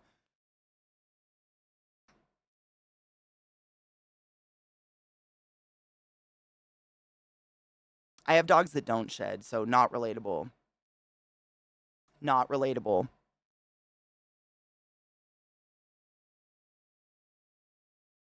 Didn't we watch these ones? No, we did not. When you said Golden Retriever one, we watched a Golden Retriever one the other day. Sorry. No, I grabbed him now. Wait, did I? Yes. I got two things. I have a lot of links. Sorry, I'm trying to be organized.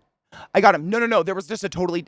I look at the titles and make sure I don't have doubles, because sometimes I'll get paranoid and I'll double click some of your links and then miss other ones because idiot. And I just saw the title and I was like, wait, maybe we did see these, but we did not. And I'm here for a puppy.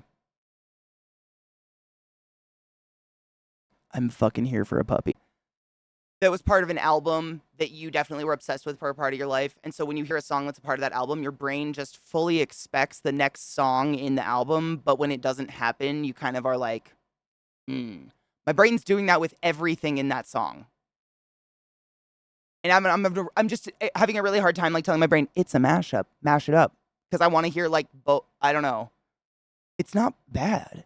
I think I'm just getting confused over it. I don't hate it. My brain's just trying to like auto-complete it. And it's not, it's the, I know I do this to you guys all the time, but it's the.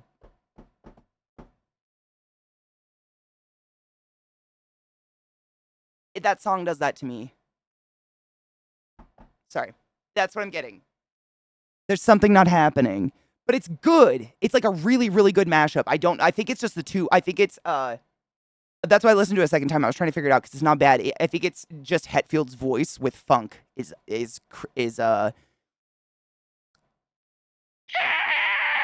for me.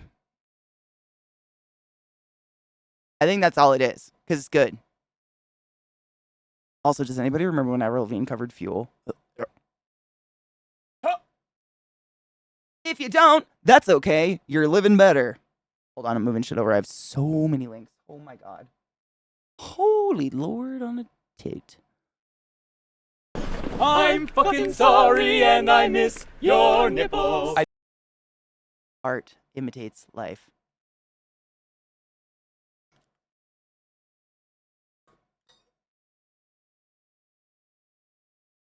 Good morning, Elsie. How are you, love?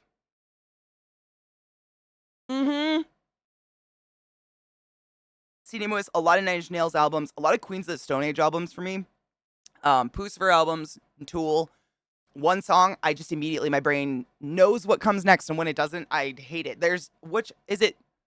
The Fragile, where both CDs, part 1 and part 2, or the left and right side or whatever, every song almost flows into the next one. Like the noise never stops. So if they play that song outside of the album, it's kind of this weird, hard, and I'm like, no, stop. I knew it was supposed to happen. I knew it's supposed to happen, and it's like when Phoebe turns the TV off because Old Yeller doesn't have a bad ending, you know? That moment. And everyone in the room's like, oh, bitch, you know?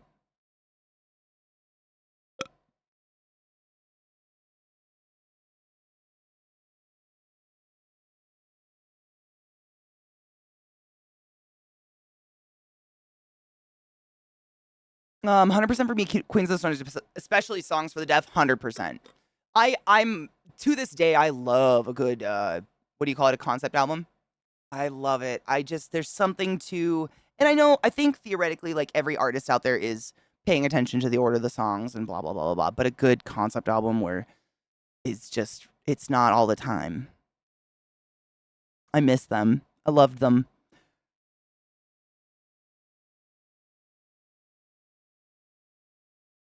Best Metallica cover I've ever heard is the one The Who did. Oh, yeah. The Who's fantastic. Plans got pushed to tomorrow, so just being lazy? Hell yeah. I mean, look, a giant lizard. I think I went backwards, but whatever. Nobody cares.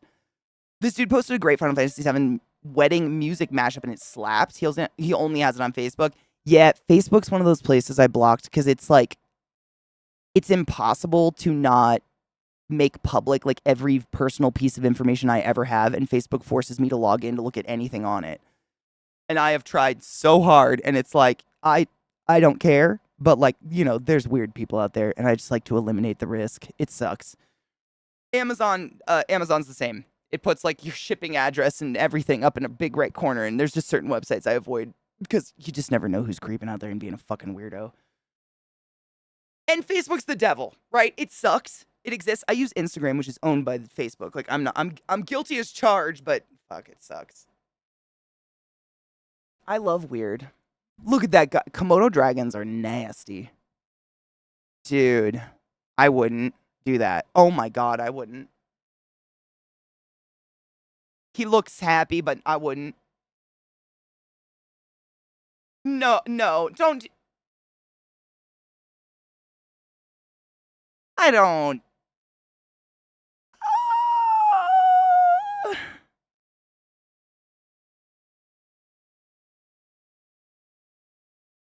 But does she know they eat people? I was gonna say, he's literally tasting her and she's like fellatiing the tongue. What is happening?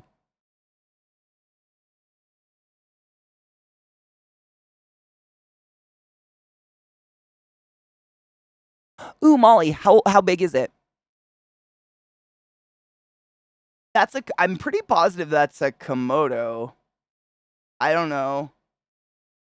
I mean, there's huge monitor lizards out there, but I don't know. Stop touching its I mean, but does she know they eat people?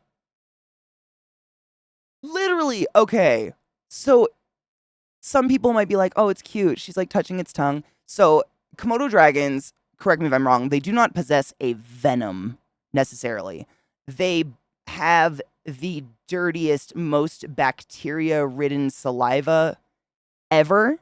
So their bite is like, kind of, venomous because the bacteria that is deadly gets into the bite, and literally they bite a deer, and within 12 hours, that deer goes down. And this chick's out there like, oh, look at that pink slimy. What the fuck?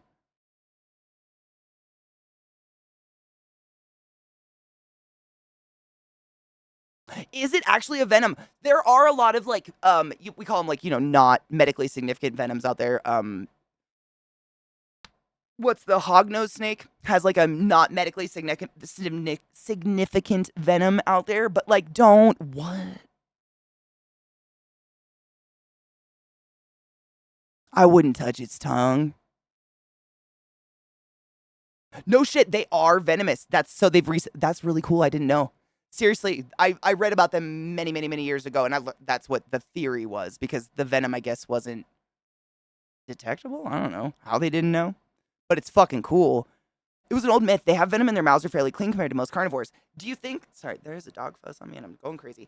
Do you think that was the rumor because of the excessive drooling? Or not a rumor, but a theory? Because every video I've ever seen of Komodo dragons outside of this one, they are drooling like a bull mastiff dog. I mean, just like, it is fucking gross. And I wonder, is that what's up? Because why else do they drool like that? Like, seriously, I don't know why they drool. That's so creepy. I hate it. What do the humans think of my venom? They said significant. Oh, do me. What's my venom? They said not significant. You know what? Fuck you. Rude. Yeah, I had no idea. Seriously, that's really cool. But we discover shit like that all the time. It's fascinating. This is why science is important. But oh man.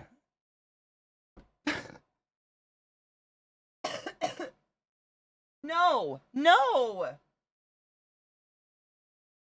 I would die for him. Yes. Yeah, you would.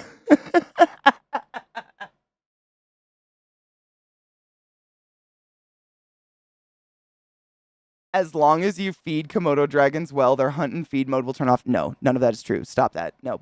Okay, so if the spider is about as big as my thumbnail, no shit. General rule of thumb with baby tarantulas, offer them food twice a week. If they don't eat it within a couple hours, remove it from the enclosure. They might be on the verge of molting, and you don't want to leave any food in the enclosure because they might get so stressed they won't molt and then they'll just die. Or that insect can actually hurt them after they molt because they're really, really fragile and delicate. Um, Most baby spiders though eat twice a week, and literally like as far as I know, you can actually kill zombies. One of my mods and good friends, he has a green bottle blue, and he's actually owned them before. I believe he has more experience with them than me.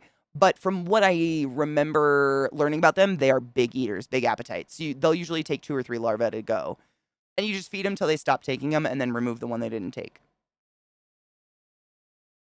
They need privacy. They super do. Most of them, I think green bottle blues do a lot of webbing, right? Yeah, they do. They're big webbers. So probably most likely what my tarantulas do, whom are big webbers, meaning they web all over their cage, is when they're about to molt, they actually web their little like tunnel wherever they live. They web it closed. So that's their signal of not today, Jesus. So then you just missed it and walk away and don't put any prey in there. It's harder with the terrestrial ones. You don't know when they're going to molt. You basically have to go by, are they rejecting food or not? But yeah. Yeah. And with food, you probably know this, but spiders size, I don't know how big soldier fly larvae are. I never fucked with them. They look like maggots and they freak me out. But the general rule of thumb with feeding your tarantula is nothing bigger than their abdomen. Simply because they have, like, how do you explain this? They have an exoskeleton, right? So they have a finite amount of space to fill with food and fluids and water. And once that's full, they'll just stop. So, like, if you bulk feed your spider a shit ton within the first 3 weeks, they could just stop eating for 6 months, but not molt. It's because they're actually full. And I mean, goddamn it, I could go on this forever, but tarantulas and spiders have this really crazy mechanism. How they eat essentially is they turn their prey into an external stomach or gut. And when they bite it with their fangs, their venom is it's a type of thing that like breaks down proteins, right? So it starts dissolving the structures inside of their prey, and they start to like suck and spit and suck and spit into their own stomach and then into that animal's stomach, back and forth. Kind of like those people who do the coffee pours, all fancy, but they're doing that with their mouth, and that's how they mulch down everything to a digestible level, and then they can suck it all up, and they have like I'm assuming it's similar to like how game birds have like a, what is it called? They have that special like a holding tank stomach that holds grain. What is that called? The gizzard. Gizzard. I imagine it's similar to that, but they essentially have something like that in their carapace where they can hold food for later. So if you give them too much, they can hold it and feed, like slowly trickle, like drip feed themselves for months. Does that make sense? Crazy. No, it really makes sense because they're so delicate. Yep, he's probably doing it right, honestly. With baby snakes, it's just feed them when you want. Hog noses are so fucking cute. They're amazing, but they are rear fanged and they do have a venom, but it's not as potent. It's less potent than a bee sting. However, there are like 1 or 2 very mild reported cases of people having an allergy where they'll get a little hive if it bites them. But if you've ever seen a hognose, honestly, I don't know how the fuck. Like, what were you doing to allow that hognose to get that little tiny face around any part of a human body? Know what I'm saying? They're so tiny. What are you doing? Rear fanged means they're back here. They're not here. They're here. So it's like they partially have to swallow something to bite it. What are you doing with your snake, you fucking weirdo?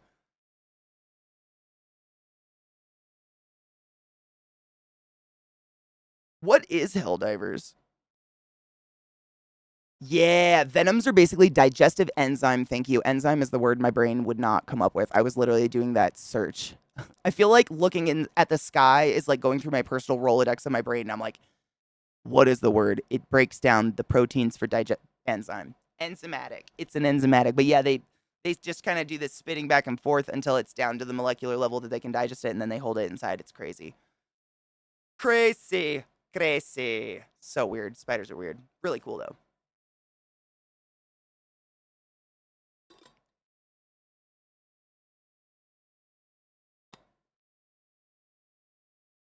Honestly, Molly, my only other piece of advice, my piece of suggestion, I'm so sorry, is I've read and heard that they are definitely a species that is mildly moisture dependent. So make sure to give them a good mist every time you feed them. Just make sure it's not bone dry in there, you know what I mean? I think that's like the black mamba has something like that, right? It makes your blood congeal. Ugh. Good morning, Luna. How are you, love? Rumpus Machine, the teenage sibling band from NZ, has a new track out and it rocks. Do you want a link and would you rather avoid kids today? I have like 20 links, but if you want to keep it in your back pocket for when I whittle them down, I like good music.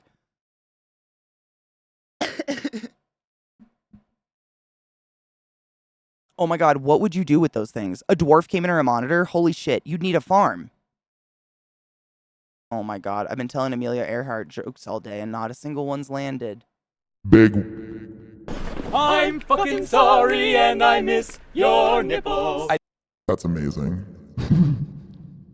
I did watch Bullet Train. Yeah, that was fucking great. A black mamba's venom is complex. It interferes with transmission across the motor end plate, which is where the nerves and muscles connect, so it will result in paralysis. The venom's also a cardiotoxic, which means it may have a direct effect on the heart. A cardiotoxic? That's a pretty general term, just saying it's bad for the heart. Like, no shit. No shit! Give us more! Internet? Up all night working on my Alistair rig? Oh, dude, fuck yes. Cheers. All right, he's been keeping him moist and missing with purified water. Can you put springtails in with them? Absolutely. Yeah. I have all my tarantula cages are bioactive. You don't have to because they poop so little it's really irrelevant, but I keep them bioactive because at least it breaks down the carcasses of the bugs and shit. Yeah. Oh yeah. Springtails are like microscopic.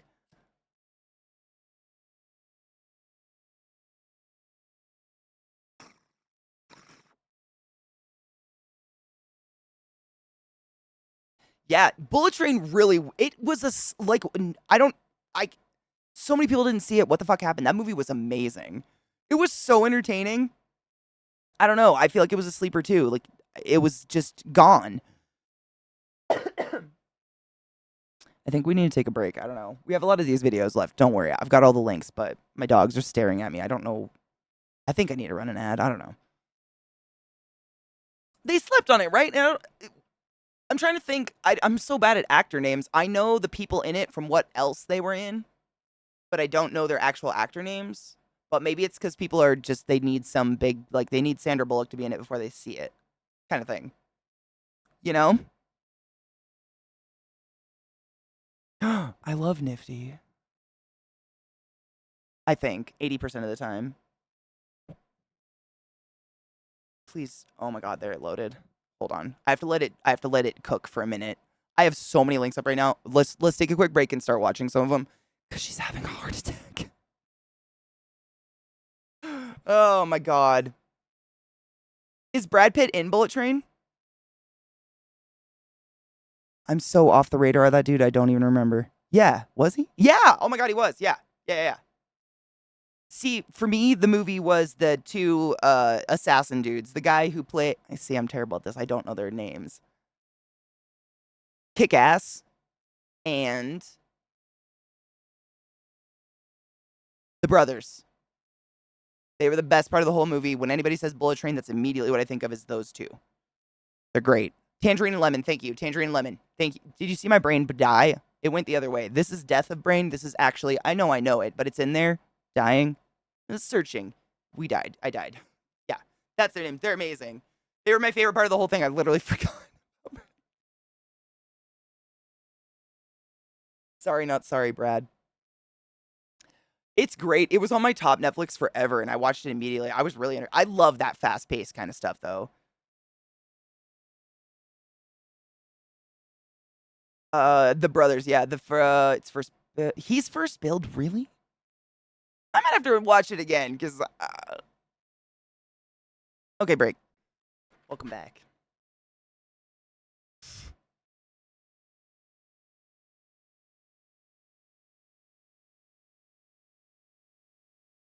Hi, tacos. How are you, love? Oh, Luna, that's nothing new. That's which is so weird. I don't know. I don't know what that is. There's a certain population of people that watch a streamer because they have a weird thing that they're maybe get to fuck them one day, and when they find out maybe that's not gonna happen, they like get personally offended. It's happened to me. It's weird. I don't know. I got nothing. I know. Seriously. I mean, I don't know if I've had that actually said to me, but I've been in a couple different relationships while being a streamer, and it's definitely a conversation of like, all right, here goes the dip dive. Let's go.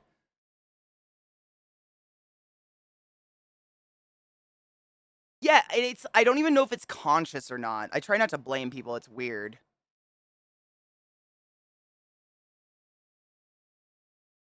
Oh my god, you met Afro Man? He got pulled over and got all his weed taken away by the cops on the way. Wait, really? That's amazing.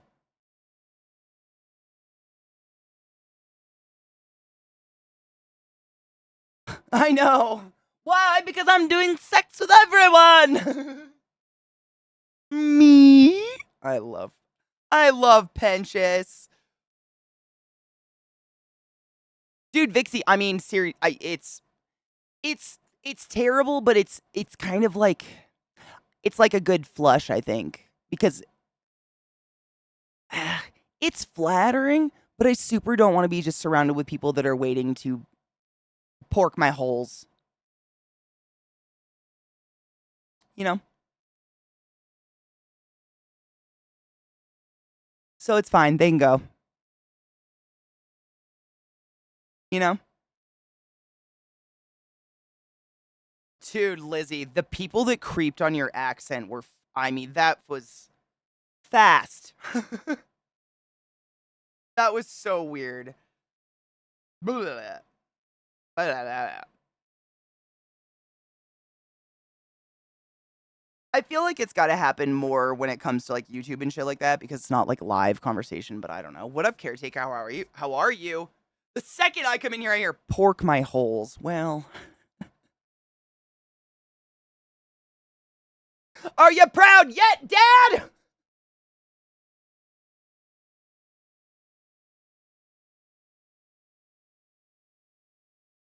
Yeah, Vixie. Oh, yeah. We were talking about this the other day because I remember the first time I ever tried to go into like a game voice chat as a kid.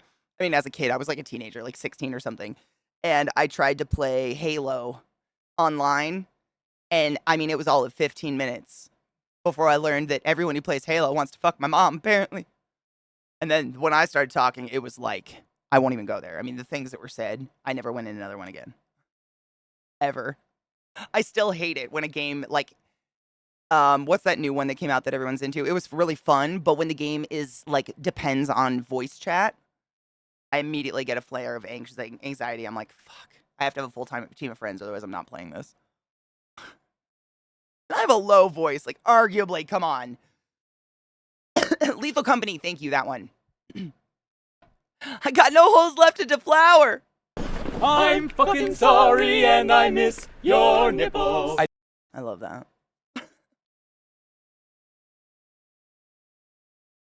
And where did it come from? It was like from the beginning. The moment voice chats were a thing, it was instant. I mean, it was just where did it come from? Why? I gotta keep my bowl. I'm like out of weed. I drooled. It's fine. This is an app song for that. I just realized we were listening to Shoop.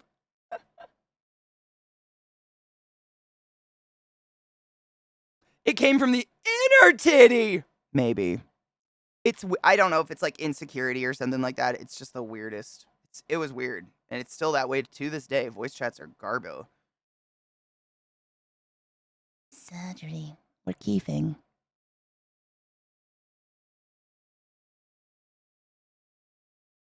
Oh my god. It's like doing surgery. We pack and oh yeah.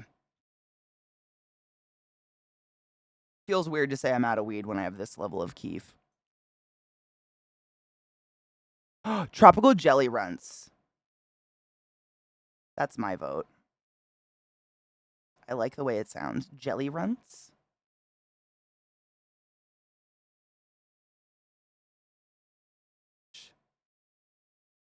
It is. It's seriously, like, for those who don't know this shit, this keef, it's like the finest, like, powder. If I sneeze, it would just, I mean, this wouldn't because I packed this. This is a solid, but like, seriously, you sit here with this tiny shovel and you're like, only the blue wire. Oh. Oh. Oh. This might be overboard, but here we go. Oh shit. Hold on, Glut. Oh, bitch. Yep, got it. Oh shit, bitch balls. Oh, I'm excited. So this is it. Oh my god, is this literally like what I was just talking about? They did a study on it. Shut up. Hold on, I want to pull it up on this one so I can read it better.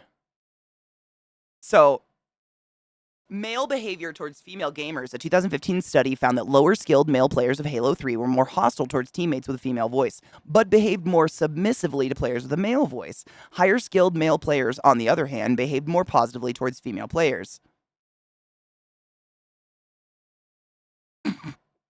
The authors argued that male hostility towards female gamers in terms of evolutionary psychology, writing, quote, female-initiated disruption of a male hierarchy incites hostile behavior from poor-performing males who stand to lose the most status.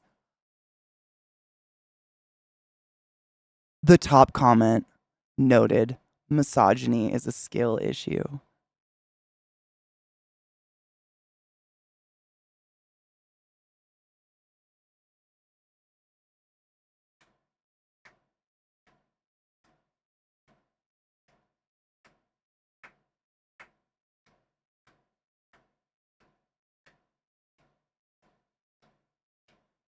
That's...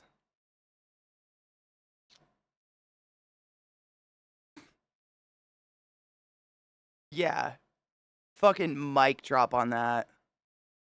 I mean, all I'm thinking of is all my, like, close dude friends, and I'm like, yeah, no, that checks out. They're, like, pretty confident motherfuckers. You know, guys that can maintain a relationship with someone, you know, without feeling inferior to their genitals or their sexual identity.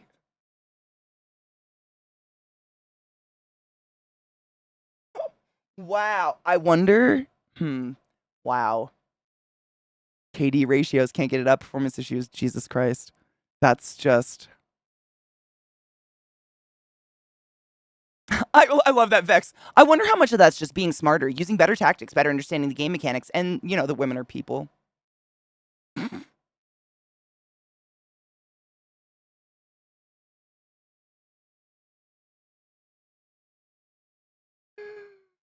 Oh, man. That's beautiful.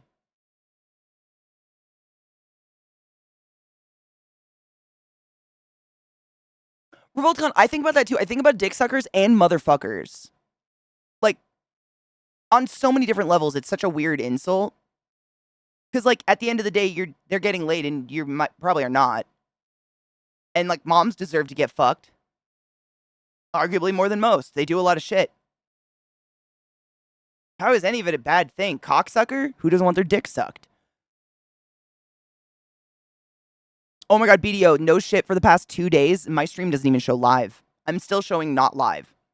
I just have to trust that I am. Literally, if you guys didn't show up in the morning into chat when I went live, I wouldn't know. It's fucked right now. I don't know what's going on. Oh my god, if you call someone a motherfucker, are you calling them dad?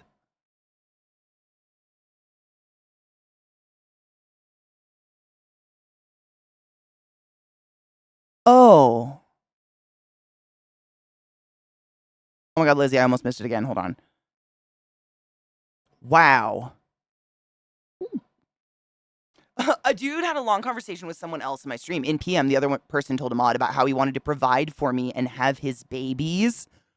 No! No. What? No. In main chat, I remember he was crying about the song I was playing and got mad when I didn't also cry. No.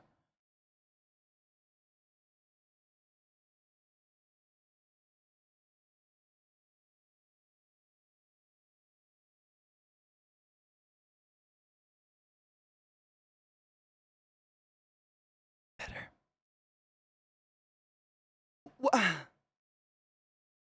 I know. I mean, Crispy, seriously, and rightfully so. Like, why is that bad? Why is that bad? Literally, is someone calling someone a motherfucker just a brat's way of saying daddy? Like, it's serious. If you really break down a lot of the stupid fallback cuss thing, none of it makes sense. None of it makes sense.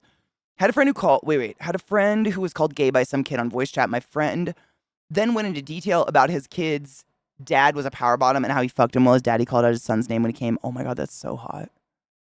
That's genius, and I love that. I work at the county jail right? I think the worst insult one of the inmates have told a female officer is, how about you shut your cum holster? It's not like anyone will fill it for you.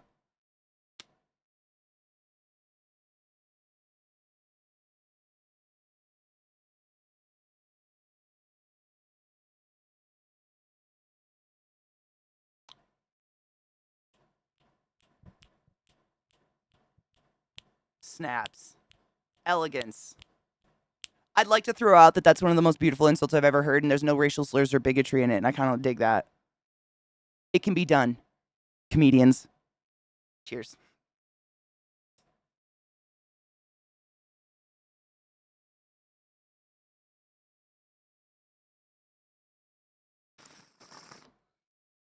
Mac Jack, thank you for resubbing the class, keeping the class alive, and giving it 8 swings. I fucking appreciate you. Vex, honestly, I've been working really hard to get my fucking algorithm to stop repeating itself. So I'm actually getting like a decent mix these days. Oh, shit. Hold on. Luna's shit, finally. I want to see this before she has to go. Luna, oh my God, the nifty. Stop it. Shut up. Shut up.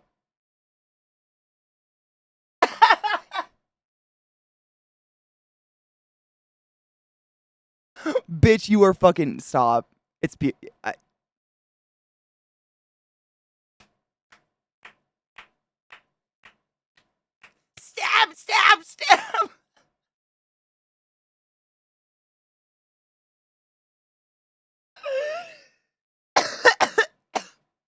That's fantastic. How is it so hard for some people to realize that what others do with their privacy is in no way anyone else's business? It's called privacy for a reason. I, for the love of fuck, cannot figure it out. If any of you figure that out, let me know. I have never, ever been concerned with anyone's bedroom activities other than my own, unless they are absurdly loud and I can hear them and I'm trying to sleep and I have to get up early the next morning, in which case, like, put a pillow on it or something. I don't give a fuck. But besides, I just don't. Be consensual, be legal. Have fun. Have fun. I don't know.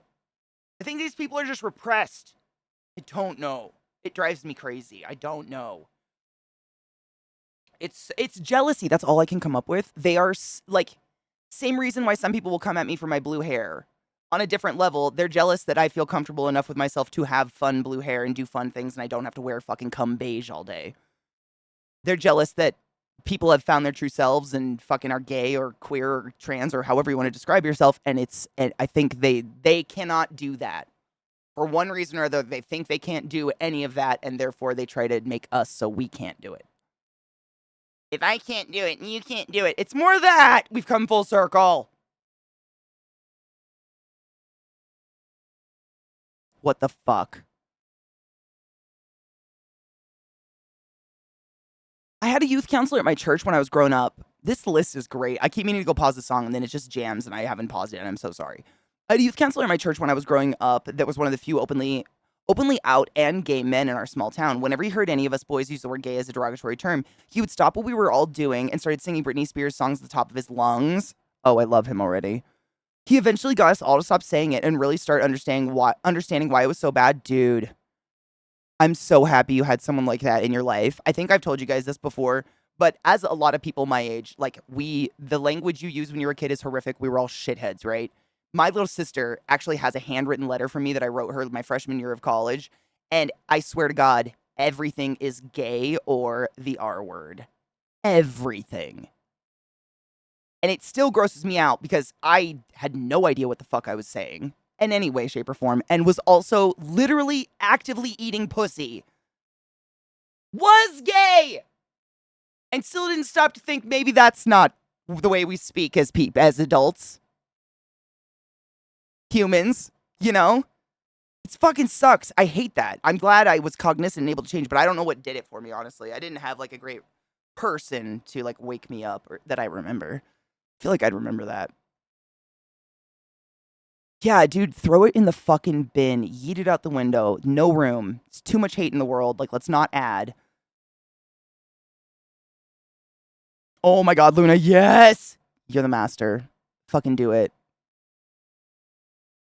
Yeah, unless they're putting their privacy in public, then it's legal and hygiene public safety issue. Yeah. Like, that's it, though. It doesn't make sense. It's privacy. It's your private space. Do what you want to do as long as it's consensual, legal. Like, have fun. Not my business.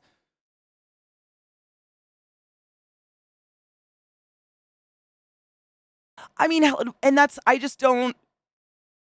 You gotta wonder what they think we're doing. Like, I truly think that they think that anyone in the othering community, we're all shibariing to the ceiling with hooks in our back and fucking 12-inch dildos or something. Like, I don't understand. That's gotta be it. I don't know. As a dude long hair who listens to metal music and like nerdy shit, yeah, you can figure out the rest. I'm not bothered by it. I laugh at people who are sad enough to shame others' hobbies so long as they're not harming anyone else. I think they just don't have anything they love. I think it's got to be it. Because, I mean, you guys say it all the time. Even if you don't like spiders, you get excited when I get excited about spider stuff and I get passionate. And I feel the same way when I listen to someone talk about something that I have no interest in, no knowledge in. But seeing someone get excited and passionate about something like lights your little fire and you get inspired. You know? Is that not it? Like, how do... It's like that broke in some people or something. I realized a good long while ago that I'm one of the few people from my generation in that town that actually got out of there and realized the world's a hell of a lot bigger. I'm the same. Seriously, I've once in a blue moon, I did it recently. It was a terrible time. Once in a blue moon, I checked my Facebook. Usually literally just to see if someone's died. And the 20 people from my graduating class will be in that feed. And they are all still in that hometown and they are the exact same people they always were and they've never left. And it's like, I'm very glad I got the fuck out. Super glad, because man, it's just wow. Big wows. Which ones? Do we know Smarter Every Day? That sounds really familiar. God damn it. At one point, do I just kill a song and fucking disgrace all meaning in the world? I don't know what to do at this point. The playlist has gone off the charts. I don't know what to do. This feels sacrilege. I feel bad.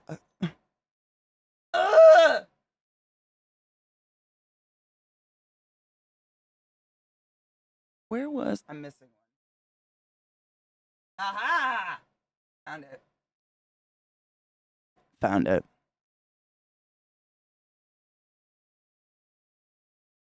I know, I just gotta watch the song. I'm gonna ignore you guys for the next 3 minutes, okay?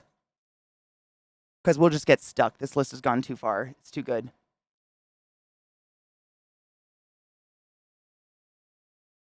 Did anybody watch, No, just kidding.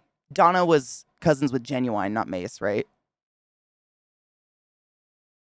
Yeah, Genuine's my cousin. Or was it Mace? I think it was Genuine. Shit, just kidding. I have the song up. I seriously hate breaking a great song in the middle. It just feels horrible. It makes my gut turn.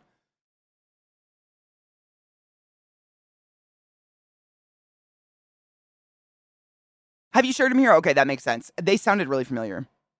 Question, go. My thoughts on what? Is that the question? I found out after I left college that the town I was raised in was founded by the KKK.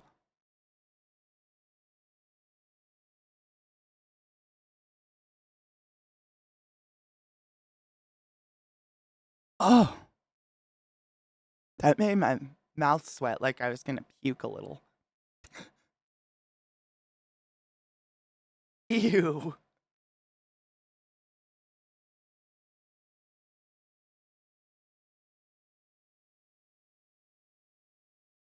Wait, super weird question. My lady love has a friend who tried gay sex but wasn't into it. By gay sex, do you mean they're a man who tried butt sex?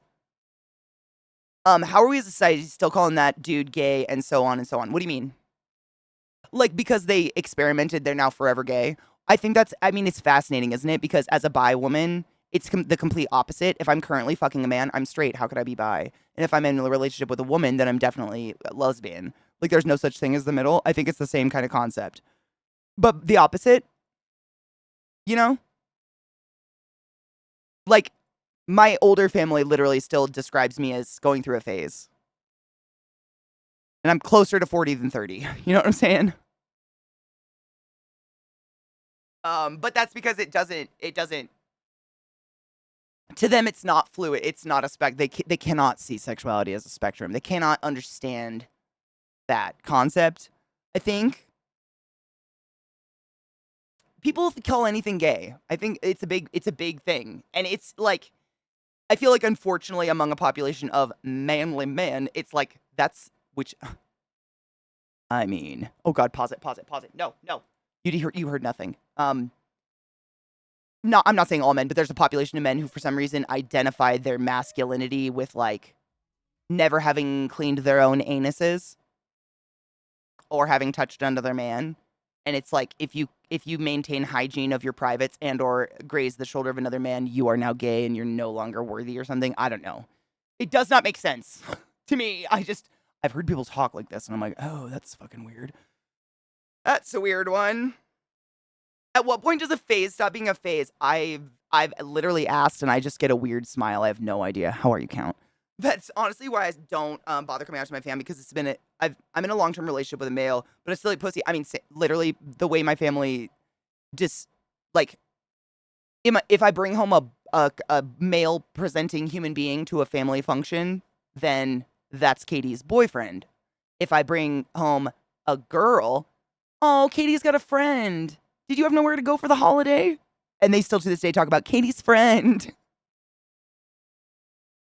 And you're just like, all right, sick. Oh man, I think maybe that most of the time it's a hell of a time to come in here. I'm sorry. I'm like cold air, never pleasant. Is it a binary like just stuck in it? Yeah, it's the same with queer, right, Dred? Dude, bidets are everything.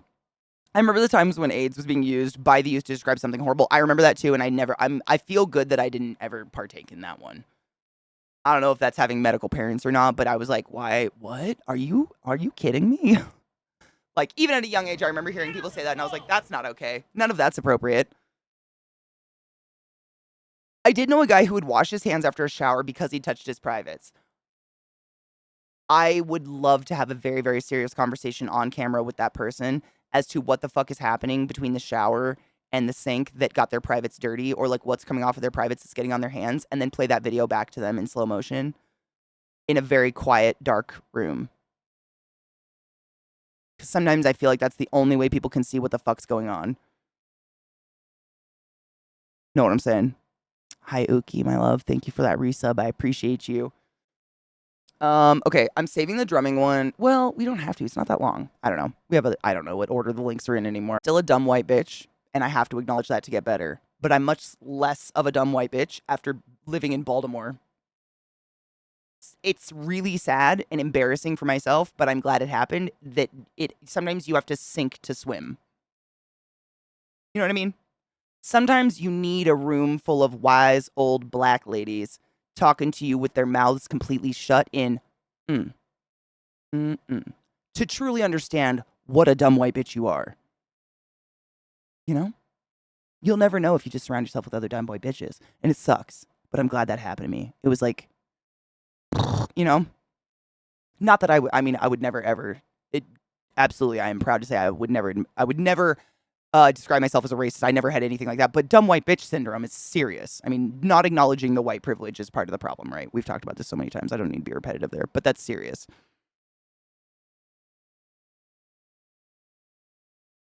I did like The Wire, honestly. I thought it was decent. One of the seasons I didn't like was the last season. One of the seasons it just was boring. Hi, Spider. How are you, my love? Oh my God, Ober, how? Every day. Mayo sapien Jesus. Oh, dude, oh, hell yeah. Honestly, Knives, I don't remember. It was not one thing. That probably doesn't shock you to know that it was like every day for a couple years. Like there were certain women I worked with who I straight up referred to as ma'am because I feared their gaze. They scared me.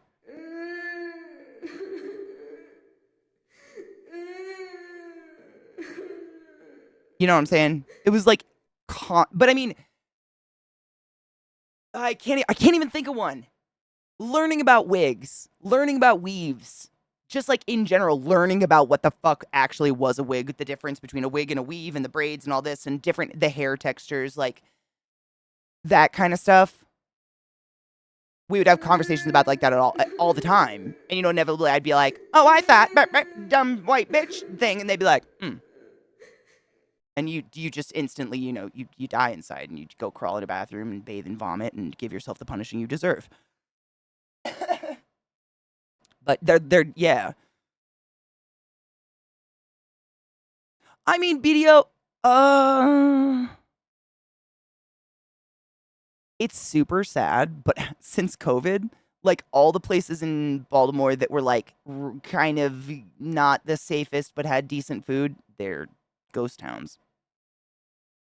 Baltimore was on the edge, man. I know.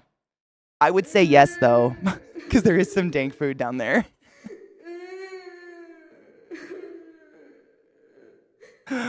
Did you just do a hype? Thank you for the biddies, you generous fuck. What the fuck? Bitch, did you do this? Thank you. And this is how we learn Katie's homophobic. It's the self-loath. If you're self-loathing, that doesn't count, right? Thank you for the biddies, Music Man. You generous fuck. I appreciate you. Twitch fucked all my fault as per usual. I mean, I doubt that highly, let's be honest. Oh, and Oxon Hill, no shit. Robot phobic? I mean, kind of. Doll phobic. Is that a thing? I don't like dolls. Fuck dolls. I don't like that shit. Nope. Hail Satan. I'm trying to catch. I literally talked too much. I mean, Knives, which, I mean, I respect that. I probably just did dumb white shit, you know? Like, it was probably a moment where I was bitching about my silky, smooth, straight, long, thick, manageable hair in a room full of women who pay exponential amounts of money to maintain their beautiful, natural curls. And it was probably one of those, like, And I was like, you're right. Okay, bye. You know, just like run away. Run away. Run away. One of those stupid moments. Or being like, my skin feels dry. And then learning ashy. Like things like moments like that where it's just learning to not be your little privileged dumb bitch self out loud sometimes. Just shut your fucking mouth. Doesn't Bo Burnham have that stand up? Can some people just... I mean, any one fucking person, just shut the fuck up. Just shut the fuck up. Yeah. Sometimes you gotta shut the fuck up. But honestly, I'm glad I didn't know that because of what I wouldn't have learned if I hadn't been learned up. And I've been learned up. So that's cool. Literally, one of my coworkers tried to buy my hair when I cut it off. I said no, it was too weird. But she wanted to make a wig out of it, and she sewed them by hand, and they were phenomenal. Excuse me. Najeel, thank you for gifting 5 subs, you fucking... What? I had to scroll up because I missed it. Thank you! Matthew Vogeltan's Furballs, Hard Cider, and Night Diver. Your all boat was just the highest order. Go forth and be consensual in all the ways. Enjoy your emotes. I appreciate you. Yeah, you just listen and not talk. It's very important sometimes to just sit and not be a dumb bitch that just wants to fill empty space with your dumb voice that's saying nothing. Yeah. That's a lesson in itself. Just learn to shut the fuck.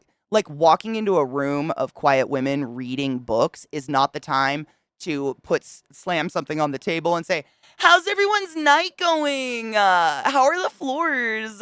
You need any help? Because you're not going to get nice looks. We learn as we live. We become less dumb bitchy as we go on. If we want, it's possible. But you have to first admit the dumb white bitch inside you. You cannot change if you don't realize that dumb shit. Mhm. Literally reading the room and not just being like narcissistic about your own state of being like, ooh, quiet makes me nervous, better fill this. Instead, thinking like, oh, everyone here's relaxing in the quiet. Maybe go find another space to inhabit. You dumb bitch! You know what I'm saying? Twitch is fixed forever because I still show not live. You know what I'm saying?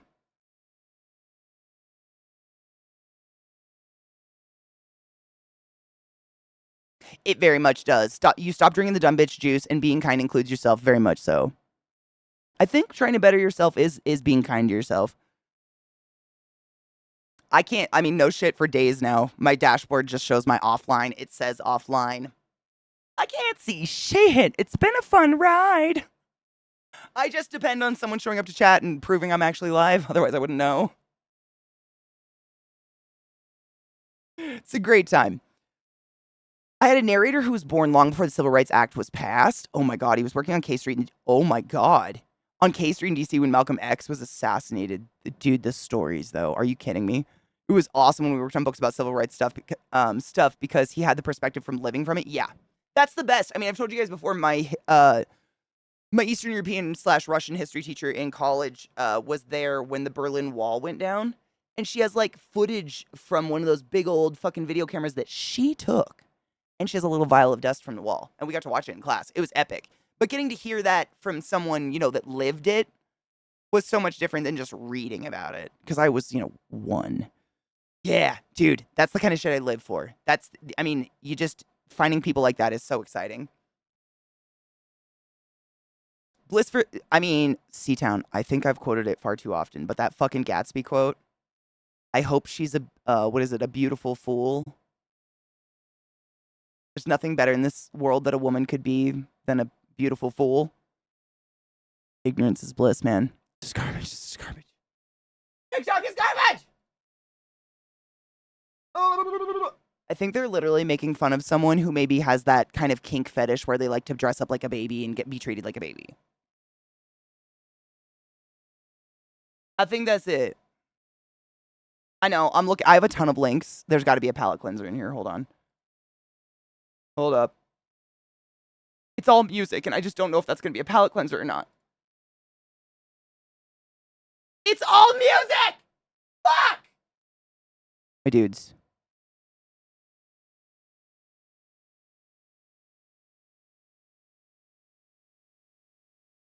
The Drumeo one could be good, but what if it's not?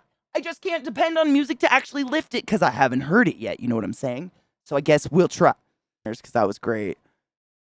Jesus Christ. Those are fantastic sometimes.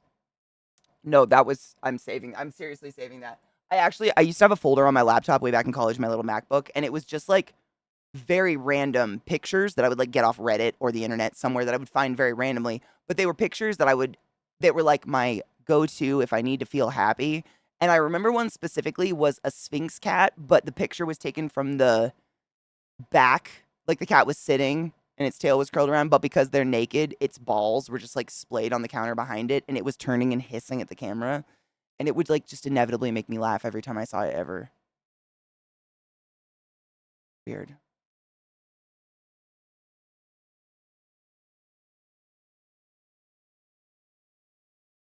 Got him.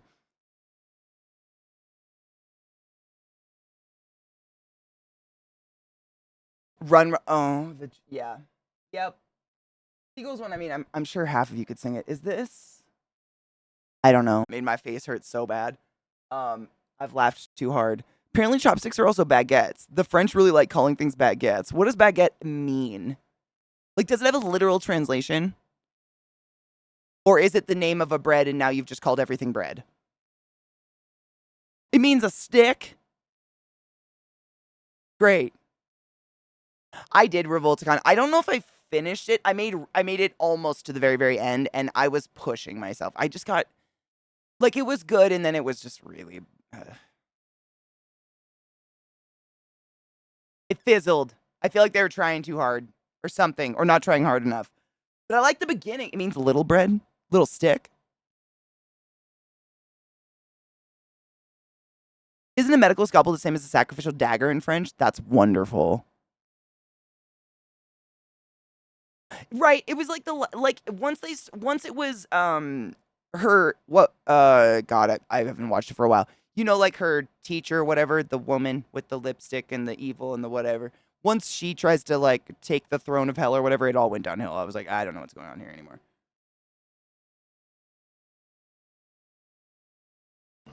Shitter was full. 45 fucking months, Jesus Christ, of getting a literal contact high. I wish. Thank you for resubbing the ClassyKatie class live and giving me any swings. I fucking appreciate you. Thank you, boo. Appreciate you. I mean, we can't learn if we're never wrong. Skillet? What's skillet? What's this open, like their, you know, when they walk out in their silks and then they de-silk? You know what I'm looking for. But that Invincible chorus, that's exactly what it reminds me of. Hold up. I got a lot. I got too many links. So this is the original skillet. I just got to hear it for a sec to confirm whether or not I knew the era. Yeah. It's just something about this genre. I mean, I hate that I don't like it because everyone my age loves it. But it's like, just bad times. Like the whole state of Washington.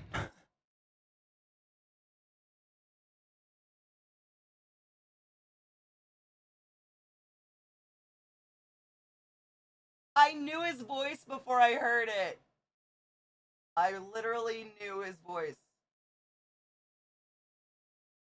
It's not bad. It's just a genre. Or a time. You know, a time. Not a genre. What would you say? Just a time and space. Where everything had a flavor to it. And it reminds me of really sad. But that...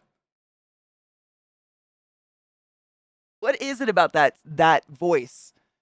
Like, it reminds me of, like, Chevelle and Shinedown and... I don't know. It was the thing. Yeah, there's nothing wrong with it. It's popular. People love it. It's just I went through a lot of really dark shit when that was all that was on the radio, so therefore associated, you know. She fucking hates me. La la la la. I was literally in the waiting room, not in the waiting room, in my car taking someone to get an abortion. Things like that. Like high school was bad for me. So anything that came out in that era, I just kind of veer the fuck away from anymore. Also the entire state of Washington. But you know, that's just me. I'm sure we all have shit like that. That's just mine, unfortunately. It's just mine. I got a lot of shit. I'm moving stuff. Hold on.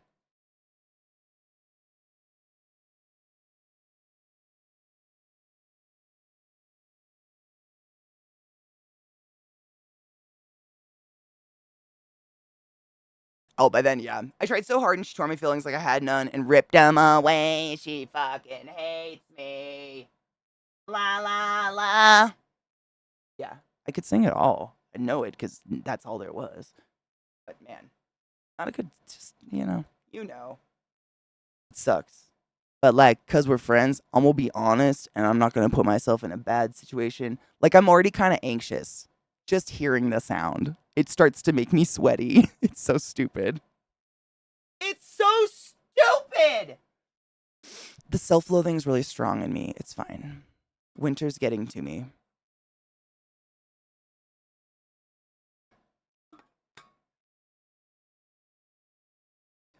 Seriously, I have it with good and bad things. Like, I have weird moments where a TV, like, I don't have TV, but a movie or something that maybe I watched when I was like 14, playing The Sims on my computer. And that movie will come on someone's TV and my brain will start, like, for 1 millisecond, I'm like, I should play Sims. What the fuck? Weird. It's weird, like, associations like that happen to me all the time. It's a puddle of cum. Okay, I don't know what this one is, but is it porn or is it just some music? Is it porn? Or is it? Nope, it's First Take.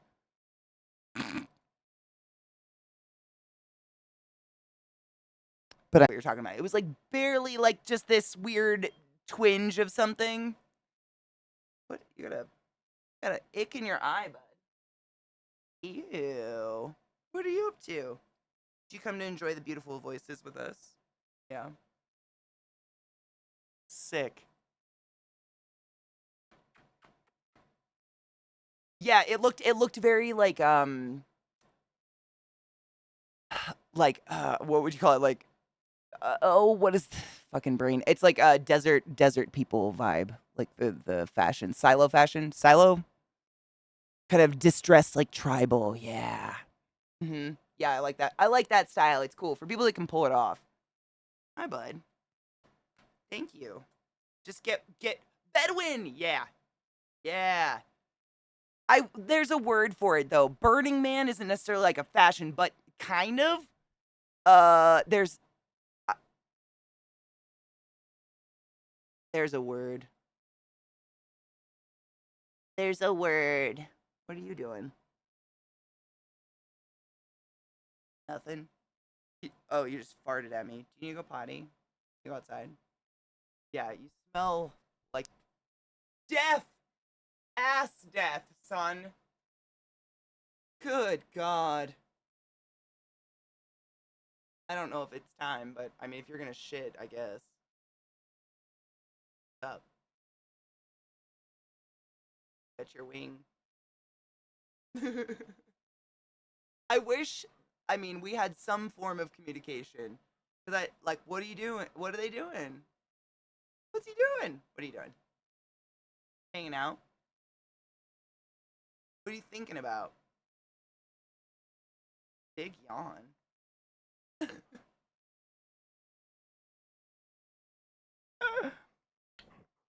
You're a good boy. Hold on. Hold on. Let me clear out what we've already watched.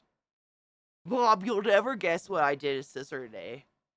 I told her that there was treats in the bathroom, and she went in there, and I closed the door, and I left her in there for all the hours. Isn't that funny? She's probably dead.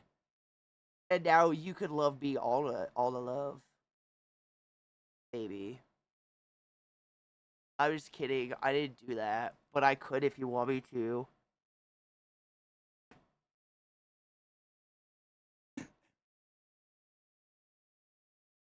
I have them. No shit, Ronlin. We got some ages ago, like over a year ago. Lilith is horrified of the voice. She actually finds a door and leans on it and cries until they're put away. Horrified of the voice coming out of it. And there's no way for me to change what the voice is. But I don't know what it is. She hates it. She cries. It was the worst thing I've ever seen. Like shivers. And then just goes in the yard and panics until she can get out of the fence. I know, because they're so smart. They could totally do it. It's actually behind me on a shelf, literally behind me. Maybe someday we'll actually kick your sister out. Yeah? And we could do that together. A fam. No. Okay. I know. I was really excited to do it because they are really intelligent, but this chick, something about the voice, she just barked at it, and then if you keep going, she just runs the fuck away. I mean, it was really sad because she's not really afraid of much. You know, she's a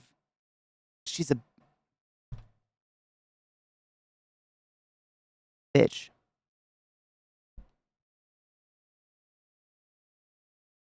She's a bitch. Also, they're not pitties, they're poodles. So if you could just remember that. I thought we were friends.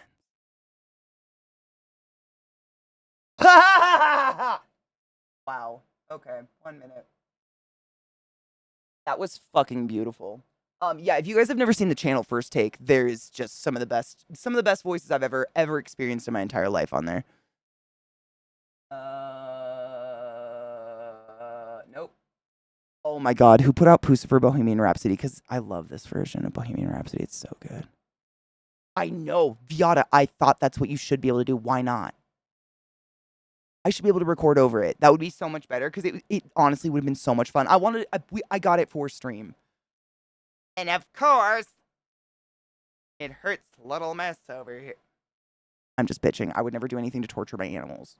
I understand there's pitches in the world that you can hear that I can't, and they're annoying, but I'm sad about it. Miss ma'am. She does not feel ashamed. I'm your hip, I'm your dream, I'm nothing. Nope. You know you wouldn't want it any other way. Ooh.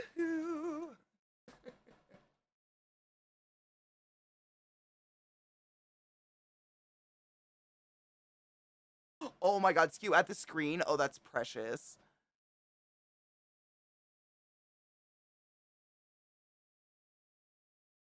I mean, I wish I could just edit the ones I have. I wish I had set those buttons for potato. He'd be shit talk. Dude, I mean, literally. I hope he's not afraid of the voice. Test it first. Because she's not, I mean, she's really not afraid of anything. Like, fireworks don't really get her too bad. Mostly it's trick. But that voice really freaked her out. I don't know. I don't. The box is actually behind me. I'll have to dig it out of my bookshelf and I'll find out. I don't remember. I literally bought them over a year ago. It was a while. Dude, Crispy, is that not one of the best? I love that version of Bohemian. I mean, Bohemian Rhapsody is a classic and no one can be better than Queen. But Pucifer does a pretty funny job. And the video's hilarious. I dig it. Yeah.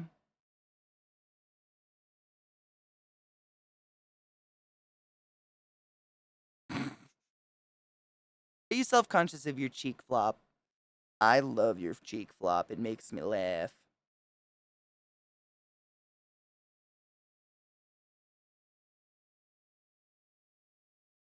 Don't go outside. All right. Quick break and then we'll watch the rest of our videos. I'll be right back. Cheers. Fuck.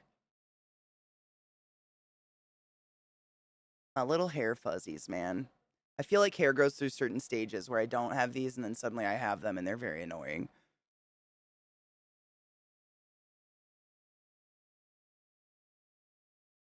Ooh, yum. Music. Oh, shit. Thank you. Thank you. I'm pausing anyways. We got shit to watch. And I have to be on time today. I told my mom I'd call her. Let's disassociate from that for a bit. For the next. Felt really fucking, like, proud that their fans were that dope. You know? That was so sick. Dude. The energy in that space must have been absolutely astounding. That is so... The power of music, though, right? Someone was saying in chat earlier when we were listening to the song, like, what politicians would do to have that power and that following, which is why I think they're all really scared of Taylor Swift. Yeah, and then you have to come out on stage and literally follow that. I mean, at least you're walking into some really good fucking energy. And, like, pre-holiday, I know the lyrics to every single Green Day song ever. So, I mean, I feel like they're probably the same, you know? Everyone's there to see Green Day play live, but it kept everyone busy, united them, and gave them a show they wouldn't forget. And even if it was because everyone was singing Bohemian Rhapsody, seriously, it probably, like, created that sense of camaraderie that happens during a show, but before the show. Dude, I'm so glad we clicked that. I literally was only going to watch a few seconds of it. And how do you not watch that whole thing though? It just feels wrong. I had chills. Actual goose flesh. Damn. My dudes. I know I'm just ending up on a trail here. I have a lot of shit. First off, bleach your brains. Fat nuggets. Always.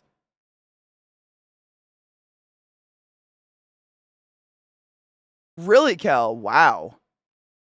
Billy Joel released a new song after 20 years. Good for him. I honestly don't know how they maintain their voices for that long. For that many, I don't know how. I don't understand it. Okay, so that last one was a suggestion, and then the next video suggestion, no shit, is titled The Taylor Hawkins Tribute Concert, My Hero. You can really hear my nasty when the music's not on. It really got me really hard. That was so good, though. That was, like, really good. But man, I was sad as fuck.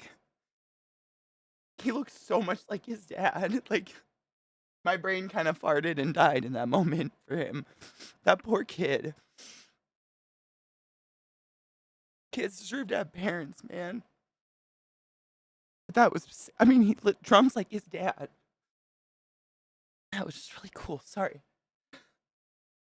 My dad's dead if that's not a parent. Super relatable. Shit sucks. Wish I would have had a cool outlet and, you know, people and stuff. I'm glad that kid has something because Jesus Christ. That was, yeah. That was a lot. It was really good. That song is so good. Jesus Christ. Ugh. Especially, like, being a young boy and losing your dad. Like, man. That shit. You know, like, it just shouldn't happen. And he looked like he was crying. I'm gonna snot all over everyone here. That shit is just really hard. I know, they don't give a fuck. They're actually, oh my god, they're super cute right now. Hold on, I'll show you. You don't have to stare at my gross snot face. This is what they do all day directly behind my desk. Oh my god, there's the head I was looking for. We found him.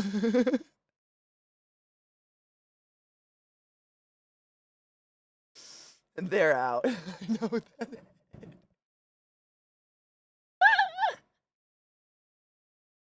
Oh my god. I was looking for this. You want to know something funny about my couch? No shit. This is Zach's. I don't have any furniture. I'm a homeless person. And he got it at like a thrift store or something like that. Had Scott come check it out, double check, make sure it's actually good and everything. Brings it home, and I pick up all the cushions to vacuum. Someone took out all the inner stuffing and filled it full of like tropical lawn furniture stuffing, like pillows. That couch.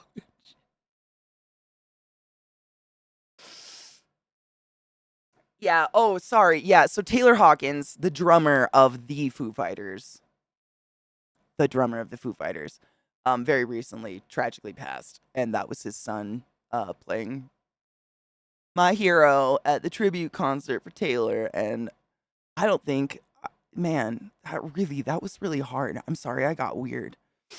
Like, that was just a lot. That's what I'm saying, Chris. I am so, like, I really truly hope he has that, what looks like an incredible support group of, like, the world's most dank uncles ever to help him go in a good direction.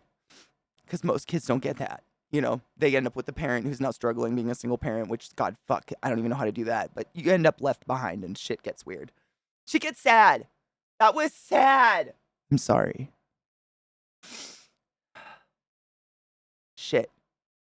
Shit, fuck. That was so good, though. Wait, which video? Their newest one? I think Knives is the one that showed that. The one that's like all the shattered glass. Yeah, we've watched that so many times. I'm obsessed with it. That song and video is fucking beautiful. What is it called? I can hear the chorus in my head. I'm singing through it. What is it? Oh, it's right there. The Spirit Box.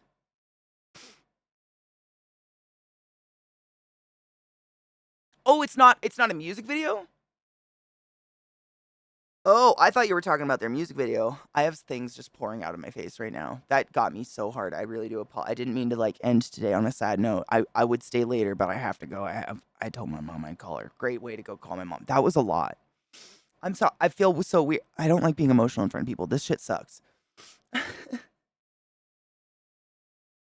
I felt something similar when I saw Phil Collins in concert, but he couldn't drum anymore. His son played drums. Oh, I would have wept.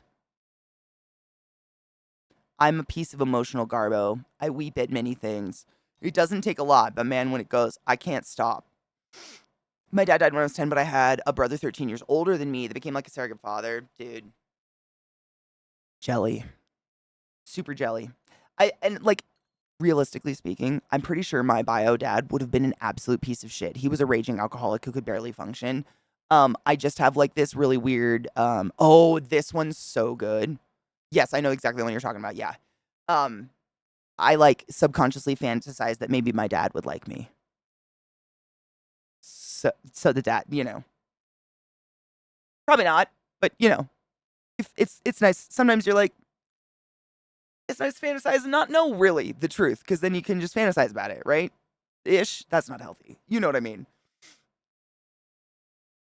Man, Squeaky, it took me a lot of years to get to the point where I still absolutely isolate when I'm like sad and shit, but it's very similar in my family. It's very much like suck it up for everyone else. You're bumming everyone else out kind of attitude.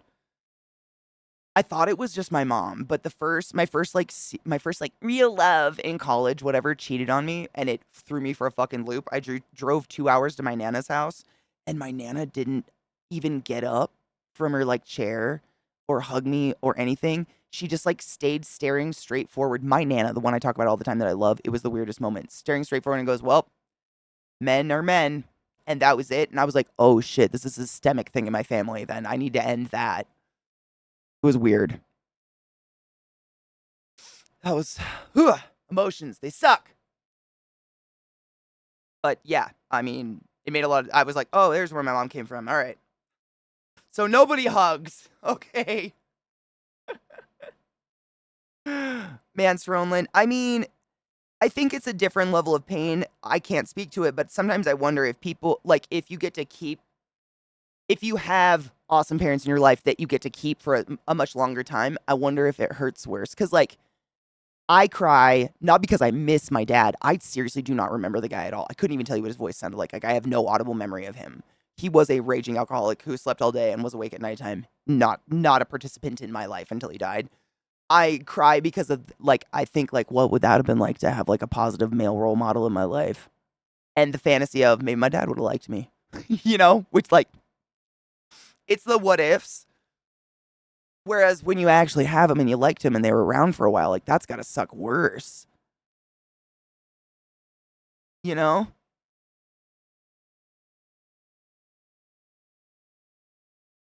My dad had his brain stem stroke at 37. I was 13. He was locked in, oh my God, until I was 26. Holy shit. He was 50 and blinked asking for hospice. I like to imagine he would have been a cool person to have in my life, but I know better. Yeah, I mean, we can fantasize about it, but like, there's never been a great raging alcoholic out there, My dad told me love didn't exist, and for every person, there were 600,000 true loves for that person. Wait, that's confusing.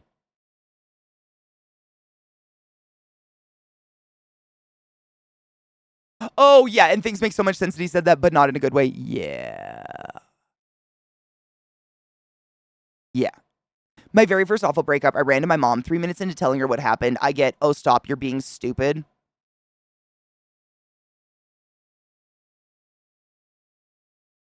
Mm-hmm. That sounds familiar. Yeah. Do they know what they're doing? Mom, I was cheated on and my heart's broken. Well, what did you do? Had my fucking heart broken! Man, it sucks differently. Yeah, different flavor of shit. I think it all sucks. Everyone wants to have wonderful parents in their life forever. Amen, Dread. Hard same. My mom died at 90. Damn, that's a good long life. I was sad, but she made it to 90. What more can I ask? Yeah, especially losing a dad at 10. She kind of made up for it. That is an incredibly impressive long. I hope it was long and happy and full of wonderful things. I'm assuming it was. But that, I'd be fucking thrilled. Yeah, for me, it's everything I wish I could have asked him about life, but being a 16-year-old didn't think about it. A lot of things you don't think about till you're older, yeah. I lost my grandma when I was 16. She was super young. 56, holy shit, yeah. Oh my God. It's kind of like Reasonable said, it hurts no matter what when you lose someone you love. Like, no matter what. But when you know that they've lived, 90 wonderful years and they filled it full of things and, partook in your creation, you're only here because of them. It's sad no matter what and we miss them, but I feel some sort of peace in knowing they actually got to experience life, but that is young. That is so young.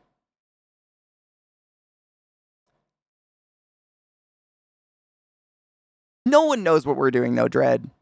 No one has any idea at any time, I think. You know? I don't think anybody figures it out. I think we fake it, but I don't think we're figuring it out. Like, parents kind of have to fake it so their kids don't feel hopeless. But, like, you know, I feel like kind of have to. Step through the heart and you're to blame, honey. You give her a bad name. Yeah, that video. I mean, everything about that was wonderful, and I don't regret watching it. I'm sorry I cried. I have to go on time today, like I said, because I did. It's scheduled. It's scheduled. I told my mom I'd call her. Speaking of moms. Oh, Kel, I can't even fathom. I think I'd shit my pants. I'd poop. Yep. Everybody has a different experience with losing a parent, depending on how their relationship with them was with them, that makes things hit different. Yeah. I mean, losing anyone. You guys told me this after Millie passed away when I was an absolute mess, but one of you told me this amazing quote, and it was like, grief is just love with nowhere to go, and that's why it hurts so bad, is you're just in an existential state of like, where do I put all this? It used to have a place. It used to have a home, and that home is gone. And that it helps. It doesn't make it any better, but it helps make sense of the sad, you know? Yeah, it's so good, though. It's so pertinent because it doesn't make you less sad, but at least the sad makes a little bit more sense. It's not just this empty sack hole in your core, you know, like dying. But you look at my parents. They did a lot of hard shit for me and my bro to have an okay childhood, but he literally was my hero until he betrayed me at the exact moment I needed him the most. Jesus. He worked hard to make it up to me, but man, it's hard to forgive. And at this point, I blame myself for not being able to do that still.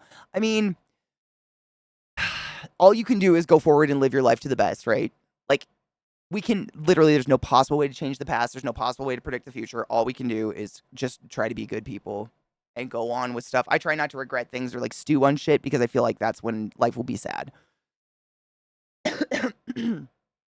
Vex, it's so good. I mean, I think it's a famous quote. I don't know. Whoever the fuck said it, really. I think about that more often than any of you realize. Whoever the fuck threw that at me. If it was you, Vex, oh my God, there it is. Dude, thank you. Grief, I've learned, is really just, I'm going to cry. Grief, I've learned, is really just love. It's all the love you want to give but cannot. All that unspent love gathers up in the corners of your eye. Oh no. Gathers up in the corners of your eyes, the lump in your throat, and in the hollow part of your chest. Oh my God. I hate it so much. Grief is just love with no place to go. Fun. But honestly, like, it makes it hurt. I mean, it gives a sense to it. You know? Why am I leaking? I have to go call my mom and pretend everything's okay now.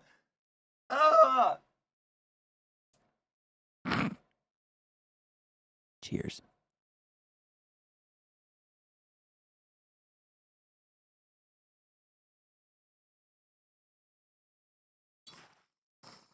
We're all walking away. We have stoner eyes now.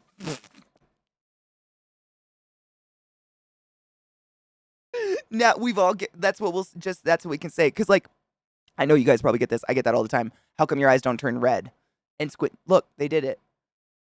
I'm just so fucking high, man. Don't mind the water.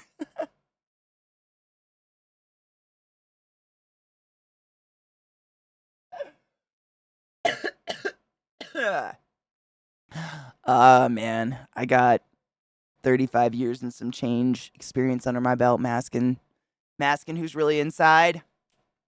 I can do this. I'm gonna save. I have these music and stuff. I'm gonna save this.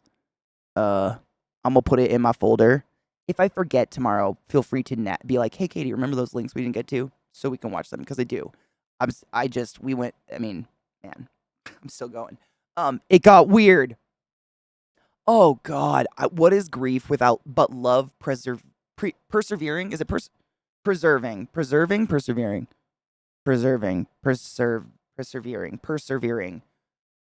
It sounded weird. Jesus, go piss, girl. I have to go do my yearly mother call, my dudes. Like I said, I'm gonna save these links and shit. But after we watch all these in the morning, we're gonna, hang out and do has-been-y shit. And I thought maybe I could do has-been nails or something. That'd be fun. That was it though. Sorry I got weird and leaky. I love thanks for being my friend, even though I cried over the music. That song will never mean the same ever again. Like, man, I feel like I sing that song a lot as kind of a yoke. And now man. Because I was raised to believe that my emotions are inconvenient for y'all, and I don't want you to not want to hang out with me anymore because I would be so alone.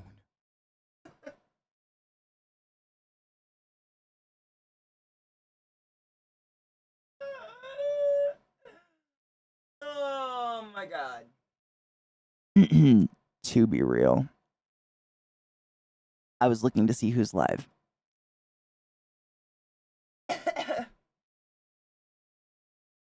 Dude, I know. I need to learn to listen. I need to work on my fucking listening skills.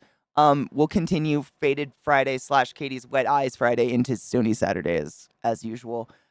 We have been just experiencing shit tons of has-been and enjoying that, but I will save all of these. I have a special folder where I put them because this happens so often because I'm a fucking mess. Drink water, clean your bongs, take your fucking joy. Take care of yourself. Self-care is important. If you don't take care of yourself and you don't talk about the things going on, you end up crying in front of everyone you know, and then you don't sleep for 3 days because you can't stand the thought of them maybe judging you because you cried a little. What the fuck? Brains are so stupid. My girl KPP's live, and she always gives me happy feelings. I love Katie. Yes, I do. I love Katie. How about you? I only impose these thoughts on myself, by the way. I would never impose them on someone else. It's just self-hate. It's terrible. I'm working on it.